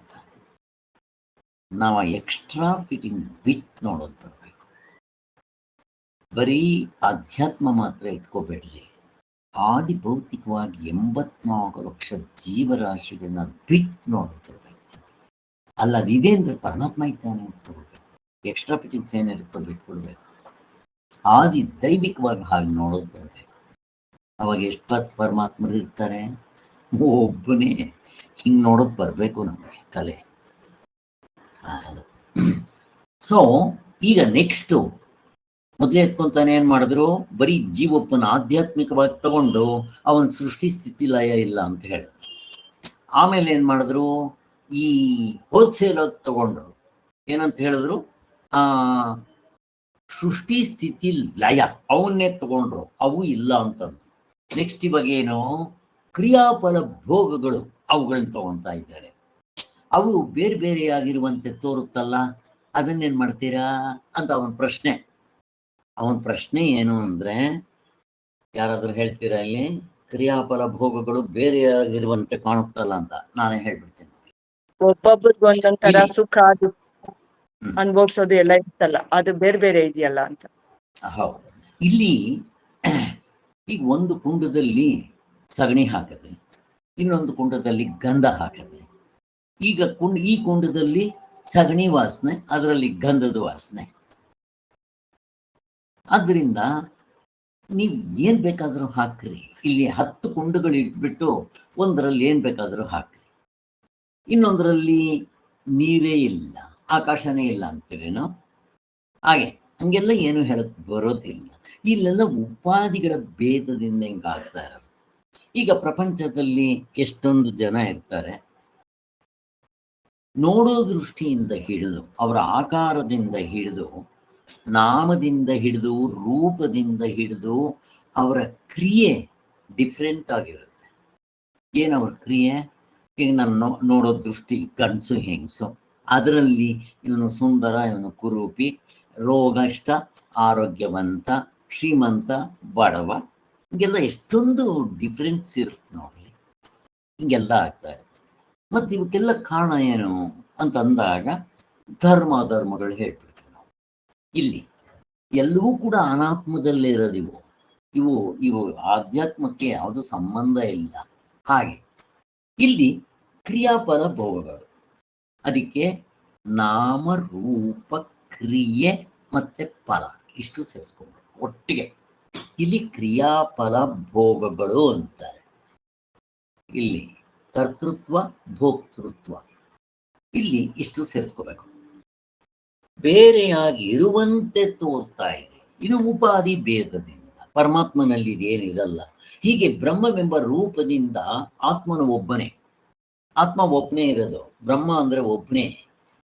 ವ್ಯವಹಾರದಲ್ಲಿ ದೃಶ್ಯ ಪ್ರಪಂಚದಲ್ಲಿ ನಮ್ಗೆ ಅನೇಕ ಜೀವರುಗಳು ಅಂದ್ರೆ ಆಧ್ಯಾತ್ಮಿಕ, ಆದಿಭೌತಿಕ, ಆದಿದೈವಿಕ, ಒಬ್ಬೊಬ್ಬ ಜೀವನಿಗೂ ಅವನವನ ಕರ್ಮಗಳಿಗೆ ಅನುಸಾರವಾಗಿ ನಾಮಗಳು ಬೇರೆ, ರೂಪಗಳು ಬೇರೆ, ಅವನ ಕ್ರಿಯೆ ಬೇರೆ, ಅವನ ಫಲ ಬೇರೆ, ಇಷ್ಟು ಬೇರೆ ಬೇರೆ ಆಗುತ್ತೆ.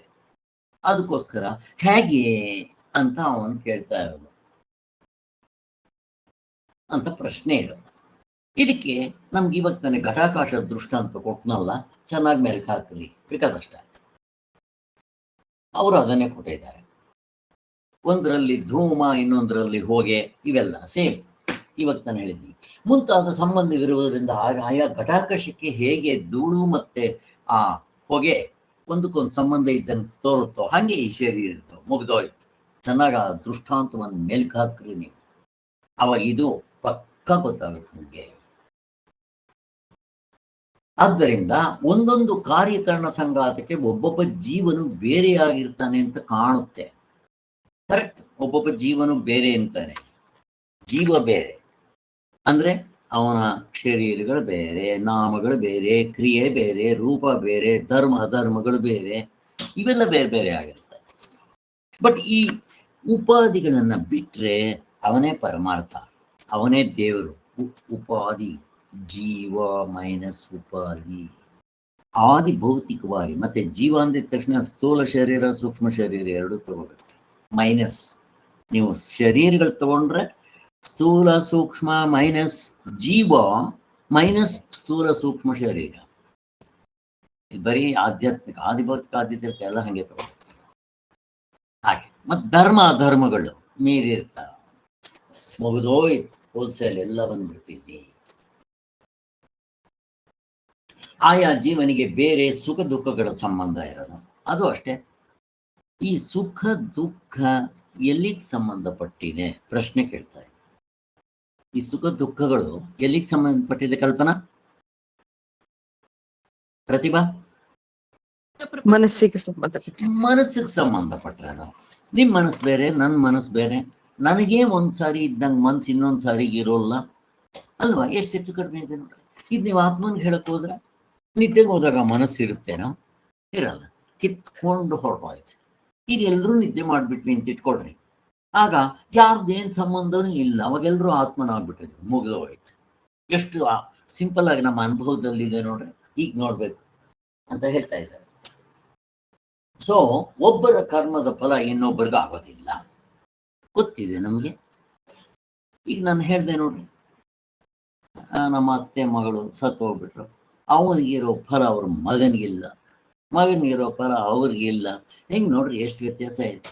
ಹಂಗಿದ್ದಾಗ ಬೇರೆಯವ್ರ ಫಲ ಅದು ಹೆಂಗಾಗಕ್ಕೆ ಸಾಧ್ಯ? ಇದು ಆಯಾ ಉಪಾಧಿಗೆ ಸಂಬಂಧಪಟ್ಟ ನಾಮಗಳು ಬೇರೆ, ರೂಪಗಳು ಬೇರೆ, ಕ್ರಿಯೆಗಳು ಬೇರೆ, ಮತ್ತೆ ಪಾಪ ಪುಣ್ಯಗಳು ಬೇರೆ ಬೇರೆ, ಹೇಗಿದ್ರೆ ಶರೀರಗಳು ಬೇರೆ, ಎಲ್ಲ ಬೇರೆ ಬೇರೆ. ಆದ್ರೆ ಆತ್ಮನಿಗೇನಾದ್ರೂ ಬೇರೆ ಬೇರೆ ಅನ್ಸುತ್ತಾ? ಇಲ್ಲ. ನಿಮ್ಮ ಮಡಕೆ ಬೇರೆ, ಕುಡಿಕೆ ಬೇರೆ, ಇನ್ನು ಮುಂದಕ್ಕೆ ಹೇಳ್ತಾರದು ಹಾಗೆ. ಕೊನೆಗೆ ಇಲ್ಲಿ ಇವ್ರದ್ದು ಅಷ್ಟಾಯ್ತಾ? ಇಲ್ಲೇನ್ ಮಾಡ್ತಾರೆ, ಇಲ್ಲಿ ಕಪಿಲ ಸಾಂಖ್ಯರು ವೈಶೇಷಿಕರು ಇದ್ರ ಬಗ್ಗೆ ತಪ್ಪರ್ಥ ಮಾಡಿದ್ದಾರೆ. ಅದನ್ನ ತಂದು ನನ್ನ ಮುಂದೆ ಇಡ್ತಾ ಇದ್ದಾರೆ. ಏನ್ ಮಾಡ್ತಾ ಇದ್ದಾರೆ? ಜೀವತ್ವ ಕಲ್ಪನೆಯು ಜೀವನಾನತ್ವ ಕಲ್ಪನೆಯು ಯುಕ್ತಿ ವಿರುದ್ಧ. ಇವರು ಯಾರು? ಜೀವತ್ವ ಮತ್ತೆ ಜೀವನಾನತ್ವ ಇವರು ಒಪ್ಪೋದಿಲ್ಲ. ಇವ್ರದ್ದೇನು ರಾಮಾಯಣ ಅಂದ್ರೆ ಕಪಿಲ ಎಲ್ಲಾ ದರ್ಶನಕಾರದ್ರು ಇದೇ ರಾಮಾಯಣ. ಉತ್ತರ ಮೀಮಾಂಸದವ್ರು ಬಿಟ್ಟು ಏನ್ ಹೇಳ್ತಾರೆ ಅಂತಂದ್ರೆ, ಇವರು ಇವೆಲ್ಲ ಉಪಾಧಿಗೆ ಸಂಬಂಧಪಟ್ಟಿರೋದು ಕೆಲವು ಇವರಿಬ್ಬರನ್ನ ಮಾತ್ರ ತೋರಿಸಿದ್ದಾರೆ. ಇವ್ರದ್ದೆಲ್ಲ ಒಂದು ರಾಮಾಯಣ ಹೇಳ್ತೀನಿ ನೋಡ್ರಿ. ವೇದಾಂತದವ್ರು ಹೇಗೆ ಒಪ್ಕೊಂತಾರೋ ಹಾಗೆ ಆತ್ಮನಿಗೆ ಒಪ್ಕೊಂಡ್ಬಿಡ್ತಾರೆ. ಆತ್ಮನು ಏಕನು, ಅದ್ವಿತೀಯನು, ಮತ್ತು ಅವನಿಗೆ ಅಸಂಗನು ಎಲ್ಲ ಒಪ್ಕೊಂಡ್ಬಿಡ್ತಾರೆ ಇವರು. ಮತ್ತೆ ಹೇಳುವಾಗ ಇಲ್ಲಿ ಒಂದು ಕಡೆ ಹೇಳಿರ್ತಾರೆ, ಇನ್ನೊಂದು ಕಡೆ ಹೋದಾಗ ಆತ್ಮನಿಗೆ ಇದೆಲ್ಲ ಅಂಟಿದೆ ಅಂತ ತಗೊಂಬಂದು ತೋರಿಸ್ತಾರೆ. ಹಿಂಗೆ ಅವರೇ ಒಂದು ಕಡೆ ಹಂಗೆ ಬರೀತಾರೆ, ಇನ್ನೊಂದು ಕಡೆ ಹಿಂಗೆ ಬರೀತಾರೆ. ಯಾವ್ದು ನಂಬೇಕು ಇವಾಗ? ಅದು ಅವ್ರದ್ದು ಪ್ರಶ್ನೆ. ಆ ತಪ್ಪು ಅವ್ರ ತಪ್ಪು ಅಂತ ಅನ್ನೋದಕ್ಕೆ ನಿಮ್ಗೆ ಹೇಳ್ತಾ ಇದ್ದೀನಿ. ಅವ್ರದ್ದು ಏನು ಅಂತಂದ್ರೆ, ಆತ್ಮರು ಅನೇಕರು ಅಂತ ಇಬ್ರು. ಯಾಕವರು ಇಬ್ಬರು ಮಾತ್ರ ಅಲ್ಲ, ದರ್ಶನಕಾರರೇ ಅಷ್ಟೇ. ಇವರೆಲ್ಲ ದ್ವೈತ ಫಿಲಾಸಫಿ ಅವರು. ಅದಕ್ಕೆ ರಾಮಾನುಜಾಚಾರ್ಯರು, ಮಧ್ವಾಚಾರ್ಯರು ಎಲ್ಲ ಹಂಗೆ ಹೇಳ. ಯಾಕೆ ಅವ್ರು ಹಂಗ್ಯಾಕೆ ಹೇಳ್ತಾರೆ? ಅಲ್ರಿ, ಎಲ್ಲರಲ್ಲೂ ಒಬ್ಬನೇ ಆತ್ಮ ಇದ್ಬಿಟ್ರೆ, ನಾನಿವಾಗ ಊಟ ಮಾಡ್ತೀನಿ, ನನಗೆ ಹೊಟ್ಟೆ ಹಸಿವಾಯ್ತು, ನಾನು ಊಟ ಮಾಡ್ತೀನಿ. ನಿಮ್ಮಲ್ಲೂ ಅದೇ ಆತ್ಮ ತಾನೇ ಇರೋದು, ನೀವು ಊಟ ಮಾಡಬಾರ್ದು. ಹೇಳ್ರಿ, ಯಾಕೆ ತಿಂತೀರಾ? ಏನು ಉತ್ತರ ಕೊಡ್ತೀರಾ ಇದಕ್ಕೆ? ಪ್ರಶ್ನೆ ಕೇಳ್ತಾ ಇದ್ದಾರೆ ಅವರು. ಕಲ್ಪನಾಶ್ರೀ, ಇದು ಪ್ರತಿಭಾ, ಏನು ಉತ್ತರ ಕೊಡ್ತೀರಾ? ಏನ್ ಕೊಡ್ತೀರಮ್ಮ? ಹಸಿವು ಬಾಯಾರಿಕೆಗಳಿಲ್ಲ ಸರ್ ಆತ್ಮನಿಗೆ. ಸರಿ, ಮತ್ತೆ ಯಾರಿಗಿದೆ? ಶರೀರಕ್ಕೆ, ಅದರಲ್ಲಿ ಪರ್ಟಿಕ್ಯುಲರ್ ಆಗಿ ಹೇಳಿ. ಪ್ರಾಣ ಧರಿಸಿರೋನಿಗೆ ಇರುತ್ತೆ ಹಸಿವು ಬಾಯಾರಿಕೆಗಳು. ಪ್ರಾಣ ಧರಿಸಿರೋನಿಗೆ ಹಸಿವು ಬಾಯಾರಿಕೆ, ಅದು ಪ್ರಾಣದ ಧರ್ಮ. ಹೇಗಿದೆ ನೋಡ್ರಿ. ಆದ್ದರಿಂದ ಯಾರು ಆತ್ಮನ ಪ್ರಾಣ ಉಸಿರಾಡ್ತಾನೆ, ನಾನು ಘನ ನಿದ್ರೆಯಲ್ಲಿ ಇದ್ದಾಗ ನನಗೆ ಉಸಿರಾಡ್ತಾ ಇದ್ದೇನೆ ಅನುಭವ ಇದೆಯಾ? ಇಲ್ಲ. ನೋಡ್ರಿ ಹೆಂಗೆ ನಮ್ಮ ಅನುಭವ ನೋಡ್ಕೊಂಡಿದ್ದ ತಕ್ಷಣ ಹೆಂಗೆ ಟಕ್ ಅಂತ ಹೊಡೆದಾಕ್ಬಿಡ್ತೀವಿ. ಏನು ಶಾಸ್ತ್ರದ ಮೇಲೆ ಡಿಪೆಂಡ್ ಆಗ್ಬೇಕೆ ನಾವು? ಅಫ್ಕೋರ್ಸ್ ಶಾಸ್ತ್ರ ತಿಳಿಸುತ್ತೆ, ನಿನ್ನ ಅನುಭವ ನೋಡ್ಕೊ, ಮುಗ್ದೋಯ್ತು. ಆದ್ದರಿಂದ ಈ ಶಂಕೆ ಸರಿಯಲ್ಲ ಅಂತಾರೆ. ಸಾಂಖ್ಯರ ಮತದಲ್ಲಿ ಏನು ನೋಡ್ರಿ, ಅವ್ರು ಫಸ್ಟ್ ಎತ್ಕೊಂತಾನೆ ಅಂತಾರೆ, ಆತ್ಮ ಪುರುಷ ಎಲ್ಲ ಒಂದೇ, ಅವ್ರು ಪುರುಷ ಅಂತಾರೆ. ಹಂಗೆ ನಿರ್ಲಿಪ್ತನು, ಸುಖ ದುಃಖಾದಿಗಳು ಬುದ್ಧಿಯ ಧರ್ಮಗಳೆಂದು ಒಪ್ಪಿದ್ದಾರೆ ಅವರು. ಅವ್ರು ಹೇಳ್ತಾರೆ ಸುಖ ದುಃಖ ಆತ್ಮನ್ ನಿರ್ಲಿಪ್ತನು, ಅವನು ಯಾವುದಕ್ಕೂ ಅಂಟಿರೋಲ್ಲ ಅವನಿಗೆ. ಮತ್ತೆ ಸುಖ ದುಃಖಾದಿಗಳು ಯಾವುದ್ರದ್ದು? ಬುದ್ಧಿಯ ಧರ್ಮ.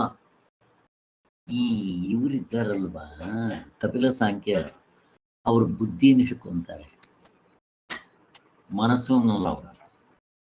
ಯಾಕೆ ಅಂದ್ರೆ ಅವ್ರಿಗೆ ವಿವೇಕ ಬೇಕಂತ, ಅದಕ್ಕೋಸ್ಕರ ಅವ್ರ ಬುದ್ಧಿನ ಇಟ್ಕೊಂತಾರೆ. ಪಾತಂಜಲಿಗಳು ಯಾವ್ದು ಇಟ್ಕೊಂತಾರೆ? ಪ್ರಶ್ನೆ ಕೇಳ್ತಾ ಇದೆ. ಚಿತ್ತವೃತ್ತಿ ನಿರೋಧ ಅಂತ ಇಟ್ಕೊಂತಾರೆ, ಮನಸ್ಸನ್ನು ಇಟ್ಕೊಂತಾರೆ. ಎಷ್ಟು ವ್ಯತ್ಯಾಸ ಇದೆ ನೋಡ್ರಿ. ಸೇಮ್ ಅಂತಃಕರಣವೇ ಅದರಲ್ಲಿ. ಅದಕ್ಕೆ ಇವರು ಆತ್ಮನ ಅಲ್ಲಿ ಬುದ್ಧಿ ಅಂತ ಇಟ್ಕೊಳ್ತಾರೆ. ಕಪಿಲ ಸಾಂಖ್ಯರು ಅವ್ರೇನ್ ಮಾಡ್ತಾರೆ ಅಂತಂದ್ರೆ, ಸುಖ ದುಃಖಗಳು ಬುದ್ಧಿಯ ಧರ್ಮ ಅಂತ ಕರೀತಾರೆ. ಕೆಲವರು ಹೇಳುವಾಗ ಇವರು ಯಾರು, ಈ ಪಂಚಪಾದಿಕ ಭಾಮತಿಕಾರರು ಈ ಕಪಿಲ ಸಾಂಖ್ಯರನ್ನ ಕಾಪಿಚೆಟ್ ಹೊಡಿತಾರೆ ಸ್ವಲ್ಪ ಅವರ ಪ್ರಕ್ರಿಯೆಗಳಲ್ಲಿ. ಏನಂತ, ಕಪಿಲ ಸಾಂಖ್ಯರು ಹೇಳಿರೋ ಬುದ್ಧಿ ನಾವು ಇಟ್ಕೋಬೇಕು, ಉಪಯೋಗಿಸ್ಕೋಬೇಕು. ಯಾಕೆ ಅಂತಂದ್ರೆ ವಿವೇಕ ಮಾಡ್ಬೇಕಾದ್ರೆ ಬುದ್ಧಿ ಇರಬೇಕು ಅಂತ ಅದನ್ನು ತಗೊಂತಾರೆ. ಇನ್ನು ಪಾತಂಜಲಿಗಳದ್ದು ಉಪಯೋಗಿಸ್ಕೊಂತಾರೆ ಮನಸ್ಸು. ಅವ್ರೇನ್ ಮಾಡ್ತಾರೆ, ಮುಕ್ತರಾಗಬೇಕಾದ್ರೆ ಪಾತಂಜಲಿಗಳು ಹೇಳ್ದಂಗೆ ಧಾರಣ ಧ್ಯಾನ ಸಮಾಧಿ ಪ್ರಾಕ್ಟಿಕಲ್ ಮಾಡ್ಬೇಕು ನಾವು. ಹೆಂಗಿದೆ ನೋಡ್ರಿ, ಇದನ್ನ ಇಟ್ಕೊಂತಾರೆ. ನಮ್ಗೆ ಇವಾಗ ಈ ಡಿಫ್ರೆನ್ಸ್ ಗೊತ್ತಿದ್ರೆ ಸಾಕು. ಹಾಗೆ ಸೊ ಆ ಸಂದರ್ಭ ಬಂತು ಹೇಳ್ಬೇಕು. ಆದ್ದರಿಂದ ಈ ಸುಖ ದುಃಖಾದಿಗಳು ಬುದ್ಧಿಯ ಧರ್ಮ ಅಂತ ಒಪ್ಪಲಾಗಿರುತ್ತದೆ. ಆತ್ಮನು ಚಿನ್ಮಾತ್ರ ಸ್ವರೂಪನೆಂದು ಅವರು ಒಪ್ಪಿರುವುದರಿಂದ ಆತ್ಮನಲ್ಲಿ ಭೇದವನ್ನು ಕಲ್ಪಿಸೋದಕ್ಕೆ ಅವರ ಮತದಲ್ಲಿ ಯಾವ ಆಧಾರನೂ ಇಲ್ಲ. ಅವರೇ ಹೇಳಿದ್ದಾರೆ ಅವನು ನಿಸಂಗನು, ನಿರ್ಲಿಪ್ತನು ಅಂತ ಒಂದ್ ಕಡೆ ಹೇಳಿದ್ದಾರೆ. ಹೇಳಿದ್ಮೇಲೆ ತಿರ್ಗಾ ಅವ್ರ ಪ್ರಕಾರನೇ ಆತ್ಮನಿಗೆ ಇವೆಲ್ಲ ಅಂಟುತ್ತೆ ಅಂತ ಹೇಳಕ್ ಬರೋಲ್ಲ, ಪಕ್ಕ ಹೇಳ್ಬೇಕು, ಕರೆಕ್ಟ್. ಮತ್ತೆ ಅವ್ರು ಸುಮ್ಮನೆ ಬೇರೆ ತರ ಹೇಳ್ತಾರೆ ನೋಡಿ. ಅಲ್ಲೂ ಒಂದ್ ಕಡೆ ಹಂಗೆ ಹೇಳಿದ್ದಾರೆ, ಕೊನೆಗೆ ಇನ್ನೊಂದ್ ಕಡೆ ಏನ್ ಹೇಳ್ತಾರೆ, ಪ್ರಕೃತಿಯು ಒಬ್ಬೊಬ್ಬ ಪುರುಷನಿಗೆ ಬೇರೆ ಬೇರೆಯಾಗಿ ಬಂಧ ಮೋಕ್ಷಗಳನ್ನು ಉಂಟು ಮಾಡ್ತಾ ಇರೋದ್ರಿಂದ ಪುರುಷರು ಅನೇಕರನ್ನು ನಾವು ಒಪ್ಪುತ್ತೇವೆ. ನೋಡ್ರಿ, ಪುರುಷರನ್ನ ಅನೇಕರು ಅಂತ ಒಪ್ಪಕ್ಕೆ ಶುರು ಮಾಡಿದ್ರು. ಯಾಕೆ? ಅದೇ ಹೊಟ್ಟೆ ಹಸುವುದು ಅವೆಲ್ಲ ಹೇಳಿದ್ನಲ್ಲ. ಹಾಗೆ ಸಾಂಖ್ಯರು ಹೇಳ್ತಿದ್ರು, ಜನ್ಮ ಮರಣಾದಿಗಳು ಒಬ್ಬೊಬ್ಬನಿಗೂ ಬೇರೆಯಾಗಿರುವುದರಿಂದಲೂ ಎಲ್ಲರೂ ಏಕಕಾಲದಲ್ಲಿ ಒಂದೇ ಬಗೆಯಿಂದ ಕರ್ಮದಲ್ಲಿ ತೊಡಗುವುದಿಲ್ಲವಾದ್ದರಿಂದ ಅನೇಕ ಪುರುಷರನ್ನು ಒಪ್ಪಬೇಕು ಎಂದು ಅವರ ಮತ. ನೋಡ್ರಿ, ಧರ್ಮ ಅಧರ್ಮಗಳು, ಹುಟ್ಟು ಸಾವುಗಳು, ಪಾಪ ಪುಣ್ಯಗಳು, ಶರೀರಗಳು, ಅವರವ್ರು ಮಾಡಿದ ಪ್ರಾರಬ್ಧ ಎಲ್ಲ ಬೇರೆ ಬೇರೆ ತಾನೆ, ಎಲ್ಲರೂ ಒಂದೇ ಥರ ಇರುತ್ತೆ. ಹಾಗೆ ಅದಕ್ಕೋಸ್ಕರ ಏನು ಮಾಡಬೇಕು? ಅನೇಕ ಆತ್ಮರು, ನಿಮ್ಮ ಆತ್ಮ ಬೇರೆ, ನಮ್ಮ ಆತ್ಮ ಬೇರೆ. ಈಗ ನಾನು ಕೇಳಿದ ಪ್ರಶ್ನೆ, ಈ ಶರೀರ ನಾನು ಬೇರೆ, ನೀವು ಬೇರೆ, ಅನೇಕ ಶರೀರ. ಈಗ ನಿಮ್ಮ ಪ್ರಕಾರ ಪಾತಂಜಲಿಗಳು ಅಥವಾ ಕಪಿಲ ಸಾಂಖ್ಯರು ಅಥವಾ ದರ್ಶನಕಾರರು ದ್ವೈತಿಗಳ ಪ್ರಕಾರ ಆತ್ಮನು ಅನೇಕ ಅಂತಂದ್ರೆ ಪ್ರಾಬ್ಲಮ್ ಏನು? ಇಟ್ಕೊಂಡ್ಬಿಟ್ರೆ ಆಯ್ತು. ಪ್ರಶ್ನೆ ಕೇಳ್ತಾ ಇದ್ದೀನಿ, ಏನು ಹೇಳ್ತೀರಾ? ಕಲ್ಪನಾ, ಪ್ರತಿಭಾ, ಯಾರು ಹೇಳ್ತೀರಾ? ಹಾ ಹೇಳಿಮ್ಮ ಪ್ರಶ್ನೆ. ಪ್ರತಿಭಾ, ಪ್ರತಿಭಾ ಹೇಳಿಮ್ಮ. ದ್ವೈತ ಇರೋ ಕಡೆ ಜಗಳಗಳು ಎಲ್ಲ ಶುರು ಆಗುತ್ತೆ. ಅದ್ವೈತ ಇಟ್ಕೊಂಡ್ರೆ ಒಂದೇ ಆದ್ರೆ ಸರಿ ಇರುತ್ತೆ. ಬರೋದಿಲ್ಲ, ಕರೆಕ್ಟ್. ಇನ್ಯಾರೋ ಏನೋ ಆಡ್ ಮಾಡ್ತಾ ಇದ್ರಲ್ಲ, ಹೇಳಿ ಕೃಷ್ಣ. ಅದೇ ಸರ್, ರಾಗ ದ್ವೇಷಗಳು, ಬೇರೆ ಬೇರೆ ಆತ್ಮರು ಬೇರೆ ಬೇರೆ ಶರೀರಗಳಿಗೆ ಒಬ್ಬೊಬ್ಬ ಆತ್ಮ ಅಂದ್ರೆ ಕೋಪ ದ್ವೇಷ ಎಲ್ಲ ಹೋಗೋದಿಲ್ಲ. ವಿಷಡ್ವರ್ಗಗಳು, ನನ್ನನ್ನು ಅವನಿಗೆ ಸಾಯಿಸ್ತಾನೆ, ಅವನಿಗೆ ನಾನು ನನ್ನ ಹತ್ರ ಇಲ್ಲ, ಅದೆಲ್ಲ ಇರುತ್ತೆ ಸರ್. ಅದೇ ಹೇಳಕ್ ಹೋಗಿದ್ದೆ ಸರ್. ಅದಕ್ಕಿಂತ ಹೆಚ್ಚಾಗಿ ನೀನ್ ಬೇರೆ ನಾನ್ ಬೇರೆ ಅಂತ ಅಂದಿದ ತಕ್ಷಣ ಅದೇ ನನ್ನಲ್ಲಿ ಹೊಟ್ಟೆ ಕಿಚ್ಚು ಬರ್ಬೋದು. ಯಾಕೆ? ನೀನ್ ಬೇರೆ ನಾನ್ ಬೇರೆ. ಕಾಮ, ಕ್ರೋಧ, ಲೋಭ, ಮೋಹ, ಮದ, ಮಾತ್ಸರ್ಯ ಇದೆಲ್ಲ ಹೊಂದುತ್ತೆ ಎರಡಿರೋ ಕಡೆ. ಈ ಕಾಮ, ಯಾರನ್ನಾದ್ರೂ ಮೋಹಿಸ್ಬೇಕು, ನನಗಿಂತ ಬೇರೆ ಇದ್ದಾಗ ಮೋಹ ಮಾಡ್ತೀನಿ, ಕಾಮ. ಕ್ರೋಧ, ನನಗಿಂತ ಬೇರೆ ಇರೋರ ಮೇಲೆ ಕೋಪ ಮಾಡಬೇಕು.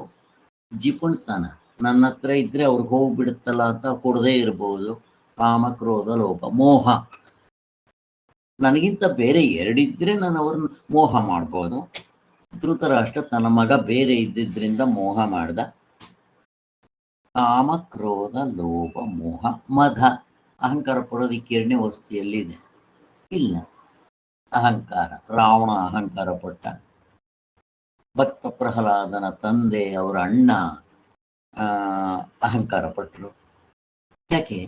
ಬೇರೆ, ಅವನು ಬೇರೆ ನಾನು ಬೇರೆ. ಇನ್ನ ಜಿಪುಣತನ, ಏನಂತಾರೆ, ಜಿಪುಣತನ ಆಯಿತು, ಹೊಟ್ಟೆ ಕಿಚ್ಚು.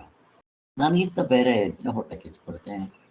ಎರಡು ಎಲ್ಲಿದ್ರೆ ಅಲ್ಲಿ ಹೊಟ್ಟೆ ಕಿಚ್ಚು ಕೊಡ್ಬೋದು, ಎರಡು ಇಲ್ವಲ್ಲ. ಈಗ ನಾನು ಯಾವಾಗ ಶರೀರ ನಾನು ಬೇರೆ ನೀನು ಬೇರೆ ಅಂದರೆ ಎರಡು ಆಯಿತು. ಇವೆಲ್ಲ ಪಾಸಿಬಿಲಿಟೀಸ್ ಇದೆ. ಅದೇ ರೀತಿ ನನ್ನ ಆತ್ಮನೂ ಕೂಡ ನನ್ನ ಆತ್ಮ ಬೇರೆ ನಿನ್ನ ಆತ್ಮ ಬೇರೆ ಅಂತಂದ್ರೆ ಸೇಮ್ ಪ್ರಾಬ್ಲಮ್ ಅಲ್ಲೂ. ಮತ್ತೆ ಭಯ, ಆತ್ಮನ ಅಭಯ ಸ್ವರೂಪ ಅಂತ ಹೆಂಗೆ ಕರಿತೀವಿ? ಎಲ್ಲ ಕಿತ್ಕೊಂಡು ಹೋಯ್ತು. ಅದರಿಂದ ಇಟ್ಕೊಳ್ಳೋದ್ರಿಂದ ತಪ್ಪೇನಿಲ್ಲ. ನಂಗೆ ನಮ್ಮ ಡಾಕ್ಟರ್ ನಾಗರತ್ನ ಹಾಗೆ ಕೇಳಿದ್ರು, ಅಲ್ರಿ ಇಡ್ಲಿ ಬಿಡ್ರಿ, ನೀವು ಆತ್ಮ ಒಂದು ಅಂತೀರ, ಅವ್ರು ಅನೇಕ ಅಂತಾರೆ, ಆಗ್ಲಿ ಬಿಡ್ರಿ, ಏನು ಕಳ್ಕೊಳ್ಳೋದು ಅಂತ. ಈ ಪ್ರಶ್ನೆ ಕೇಳೋ ಮೇಲೆ ಹೇಳಿ ಮೇಡಮ್ ಅಂತ ಅಂದೆ ಅವ್ರಿಗೆ. ಓಹೋ, ಇದು ಬೇರೆ ಪ್ರಾಬ್ಲಮ್ ಇದೆಯಾ? ಇಲ್ಲೇನು ಪ್ರಾಬ್ಲಮ್ ಇರುತ್ತೋ ಅದೇ ಪ್ರಾಬ್ಲಮ್ ಅಲ್ಲೂ ಕಂಟಿನ್ಯೂ ಆಗುತ್ತೆ. ಬೇಡ ಬೋ ಅಂತ ನನಗೆ ಶುರು ಮಾಡೋದು. ಹಿಂಗೆ ಚಿಂತನೆ ಮಾಡ್ಬೇಕಿಲ್ಲ. ಆದ್ದರಿಂದ ಅನೇಕ ಪುರುಷರನ್ನು ಒಪ್ಪಬೇಕೆಂಬುದು ಅವರ ವಾದ. ಆದರೆ ಈ ಬಹುತ್ವವನ್ನ ಕಾರಕಿಗಳು ಹೇಳುವರುವಂತೆ ಘಟಾಕಾಶಿ ದೃಷ್ಟಾಂತದಲ್ಲಿ ನಾವು ದೃಷ್ಟಾಂತ ನೋಡ್ಕೊಂಡ್ಬಿಟ್ರೆ ಅಲ್ಲೇ ಬಹುತ್ವ ಇಲ್ಲ.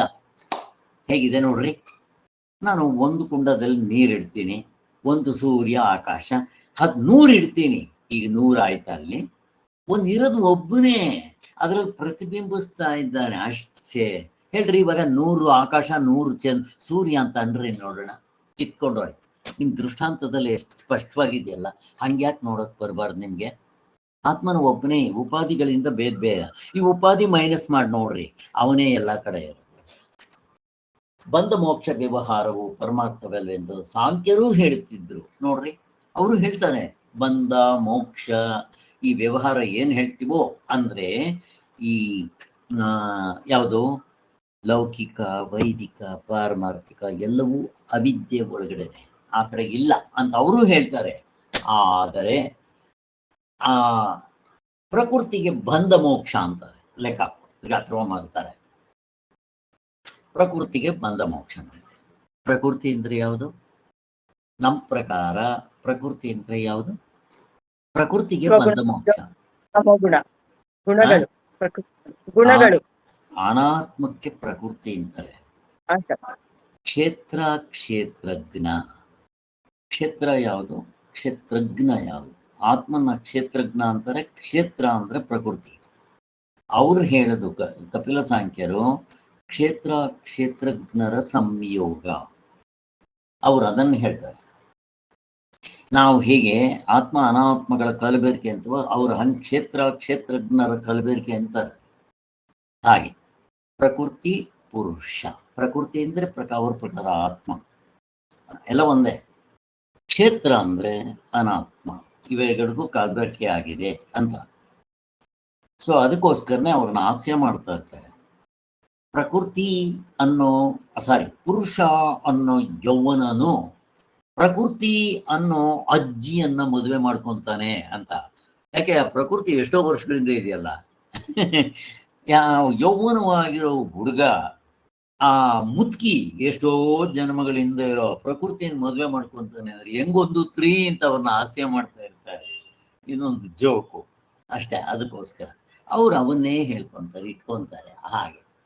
ಆದ್ದರಿಂದ ಅಚೇತನವಾದ ಪ್ರಧಾನವು ಜಗತ್ ಕಾರಣವೆಂಬ ಇನ್ನೊಂದು ಅವ್ರದ್ದು. ಅವರು ಈ ಜಗತ್ ಯಾವತ್ತರಿಂದ ಸೃಷ್ಟಿ ಆಯ್ತು ಅಂತಾರೆ ಅವರು ಪ್ರಶ್ನೆ ಕೇಳ್ತಾ ಇದ್ದೀವಿ. ಕಪಿಲ ಸಾಯಂಕಾಲ ಯಾವುದರಿಂದ ಸೃಷ್ಟಿ ಆಯ್ತು ಅಂತಾರೆ? ಪ್ರಪಂಚ. ನಾವ್ ಯಾವ್ದಕ್ಕೆ ಹೇಳ್ತೀವಿ?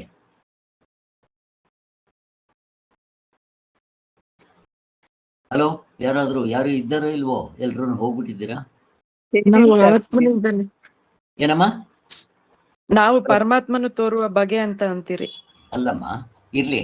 ಈಗ ಸೃಷ್ಟಿ ಆಯ್ತು ಅಂತ ಹೇಳಿದ್ರೆ ನಮ್ಮಲ್ಲಿ ಪರಮಾತ್ಮನಿಂದ ಸೃಷ್ಟಿ ಆಯ್ತು ಅಂತ ಹೇಳ್ತೀನಿ. ಈ ಕಪಿಲ ಸಾಂಖ್ಯರು ಯಾವುದರಿಂದ ಸೃಷ್ಟಿ ಆಯ್ತು ಅಂತ ಹೇಳ್ತಾರೆ? ಪ್ರಧಾನದಿಂದ. ಈಶ್ವರ ಹೇಳೋದು ಇವರು ಪಾತಂಜಲಿಗಳು. ಈ ಕಪಿಲ ಸಾಂಖ್ಯರು ಹೇಳೋದು ಪ್ರಧಾನದಿಂದ ಸೃಷ್ಟಿ ಆಯ್ತು. ಪ್ರಧಾನ ಅಂತಂದ್ರೆ ಅದು ಬೀಜ ರೂಪ, ಅವ್ಯಕ್ತ. ಅದು ಅದನ್ನ ಪ್ರಕೃತಿ ಅಂತಾನೂ ಕರೀತಾರೆ. ಬೀಜ ರೂಪದಲ್ಲಿ ಏನು ಪ್ರಧಾನವಿರುತ್ತೋ ಅದೇ ಪ್ರಕೃತಿ ಅಂತಾರೆ. ಹಾಗೆ ಏನಾದರೂ ಇಟ್ಕೊಳ್ಳಿ ಹಾಗೆ. ಸೊ ಅಚೇತನವಾದ ಪ್ರಧಾನವು ಜಗತ್ ಕಾರಣ ನೋಡ್ರಿ, ಜಗತ್ಗೆ ಸೃಷ್ಟಿ. ಆ ಪ್ರಧಾನ ಅನ್ನೋದು ಅಚೇತನ ಅಲ್ರಿ. ಅಚೇತನದಿಂದ ಚೇತನವಾಗಿರೋ ವಸ್ತು ಹುಟ್ಟುತ್ತೇನ್ರಿ ಅಂತ ಕೇಳಿದ್ರೆ ಅರ್ಥ ಇಲ್ಲ ಅವ್ರ ಹತ್ರ. ಚೇತನದಿಂದ ಬೇಕಾದ್ರೆ ಅಚೇತನ ಹುಟ್ಟುತ್ತೆ ಅಂತ ಹೇಳ್ರಿ, ಒಪ್ಕೋಬಹುದು. ದೃಷ್ಟಾಂತ ಕೊಡ್ರಿ ಅಂದ್ರೆ ಏನ್ ಕೊಡ್ತೀರಾ? ನಾನು ನಿಮ್ಮನ್ನ ಕೇಳ್ತಾ ಇದ್ದೀನಿ. ಹೇಳಿ ಹೊಡೆದ್ಬಿಟ್ರಿ ನೀವು. ಇವಾಗ ಏನೇ ಕೊಡ್ರಿ ದೃಷ್ಟಾಂತ, ಎಲ್ಲಾಗಿದೆ ಆ ಥರ ತೋರಿಸ್ರಿ. ಚೇತನದಿಂದ ಅಚೇತ ಹುಟ್ಟಿರೋದು ತೋರಿಸ್ರಿ. ಹೆಂಗೆ? ಎಲ್ಲಿ ತೋರಿಸ್ತೀರ ಯಾರಾದ್ರೂ? ಈಗ ಅವ್ರು ಕೇಳ್ತಾರೆ, ನೀವು ಚೇತನದಿಂದ ಅಚೇತನ ಹುಟ್ಟಿದೆ ಅಂತಾನೆ ಹೇಳ್ತೀರಾ. ಈಗ ಚೇತನದಿಂದ ಚೇತನ ಹುಟ್ಟಿದೆ ಗೊತ್ತು ನಮ್ಗೆ, ಅಚೇತನ ಹೇಳ್ರಿ. ದೃಷ್ಟಾಂತ ಕೊಡ್ಬೇಕು ನೀವು. ಯಾರು ಹೇಳ್ತೀರಾ? ಹೇಳಿಯಪ್ಪ. ಕಲ್ಲು ಮಣ್ಣು ಎಲ್ಲ ಅಚೇತನ ಅಲ್ವಾ ಸರ್? ಅದು ಅಷ್ಟು ಬೇರೆ ಒಂದಲ್ಲ, ಇನ್ನು ಹತ್ತಿರದಲ್ಲಿ ಕೊಡ್ಬೇಕು. ಇವಾಗ ಇಂದ್ರಿಯಗಳು, ಮನಸ್ಸು, ಬುದ್ಧಿ ಎಲ್ಲ ಅಚೇತನನೇ ಅಲ್ವಾ ಸರ್? ಹಂಗಲ್ಲ. ಈ ಶರೀರದಲ್ಲಿ ಉಗುರು ಕೂದಲು ಈಗ ನೀವ್ ಹೇಳ್ತೀರಾ ಈ ಸ್ಕಿನ್ನು ಗಿನ್ನು ಎಲ್ಲ ಚೇತನ, ಹೊಡೀರಿ ಮಜಾ. ಈಗ ಉಗುರು ಜೀವ ಇದೆಯಾ? ಕಟ್ ಮಾಡುವಾಗ ನೋವಾಗತ್ತಾ? ಅದಕ್ಕೆ ಕೂದಲು ಕಟ್ ಮಾಡಿದಾಗ ನೋವಾಗತ್ತಾ? ಇಲ್ಲ. ಅಲ್ಲಿಗೆ ಚೇತನ ಅಚೇತನ ಸೃಷ್ಟಿ ಆಗಿರೋದು ನಾವು ತೋರಿಸ್ತೀವಿ ಅಂತ ವೇದಾಂತಿಗಳು ಡುಯಿ ಅಂತ ಜಾರ್ಕೊಂಡ್ಬಿಡ್ತಾರೆ. ಎರಡು ಅನಾತ್ಮವೇ ಬೇರೆ. ಆದ್ರೂ ಕೊಡೋದಕ್ಕೆ ಅವ್ರಿಗೆ ಅವ್ರು ಹೆಂಗೆ ಹೇಳ್ತಾರೋ ಹಂಗೆ ಶಂಕರಾಚಾರ್ಯ ಹಂಗೆ ಕೊಟ್ಟು ತಪ್ಪಿಸ್ಕೊಂಡ್ಬಿಡ್ತಾರೆ. ನೀವು ನಿಮ್ದು ದೃಷ್ಟಾಂತ ಕೊಡ್ರಿ, ಅಚೇತನದಿಂದ ಚೇತನ ಆಗಿರೋದು ಕೊಡ್ರಿ, ಆಮೇಲೆ ಟುಸ್ ಅಂದ್ಬಿಡ್ತಾರೆ. ಚೇತನದಿಂದ ಅಚೇತನ ಚೇತನ ಏನ್ ಬೇಕಾದ್ರೂ ಸೃಷ್ಟಿ ಆಗ್ಬೋದು ಅಂತ ಹಿಂಗೆ ತಗೊಂಡ್ಬರ್ತಾರೆ. ಇಲ್ಲಿ ನಿಲ್ಸೋಣ. ಆದ್ದರಿಂದ ಈ ಶಾರೀರಿಕ ಮೀಮಾಂಸದಲ್ಲಿ ಬಾದರಾಯಣರು ಅನೇಕ ಯುಕ್ತಿಗಳಿಂದ ಈ ಸಾಂಖ್ಯರ ಮತವನ್ನು ಯುಕ್ತಿ ಹೊಡೆದ ತಕ್ಷಣ ನಿಲ್ಲೋದಿಲ್ಲ ಅಂತ ಚೆನ್ನಾಗಿ ಹೊಡೆದಾಕ್ಬಿಟ್ಟಿದ್ದಾರೆ.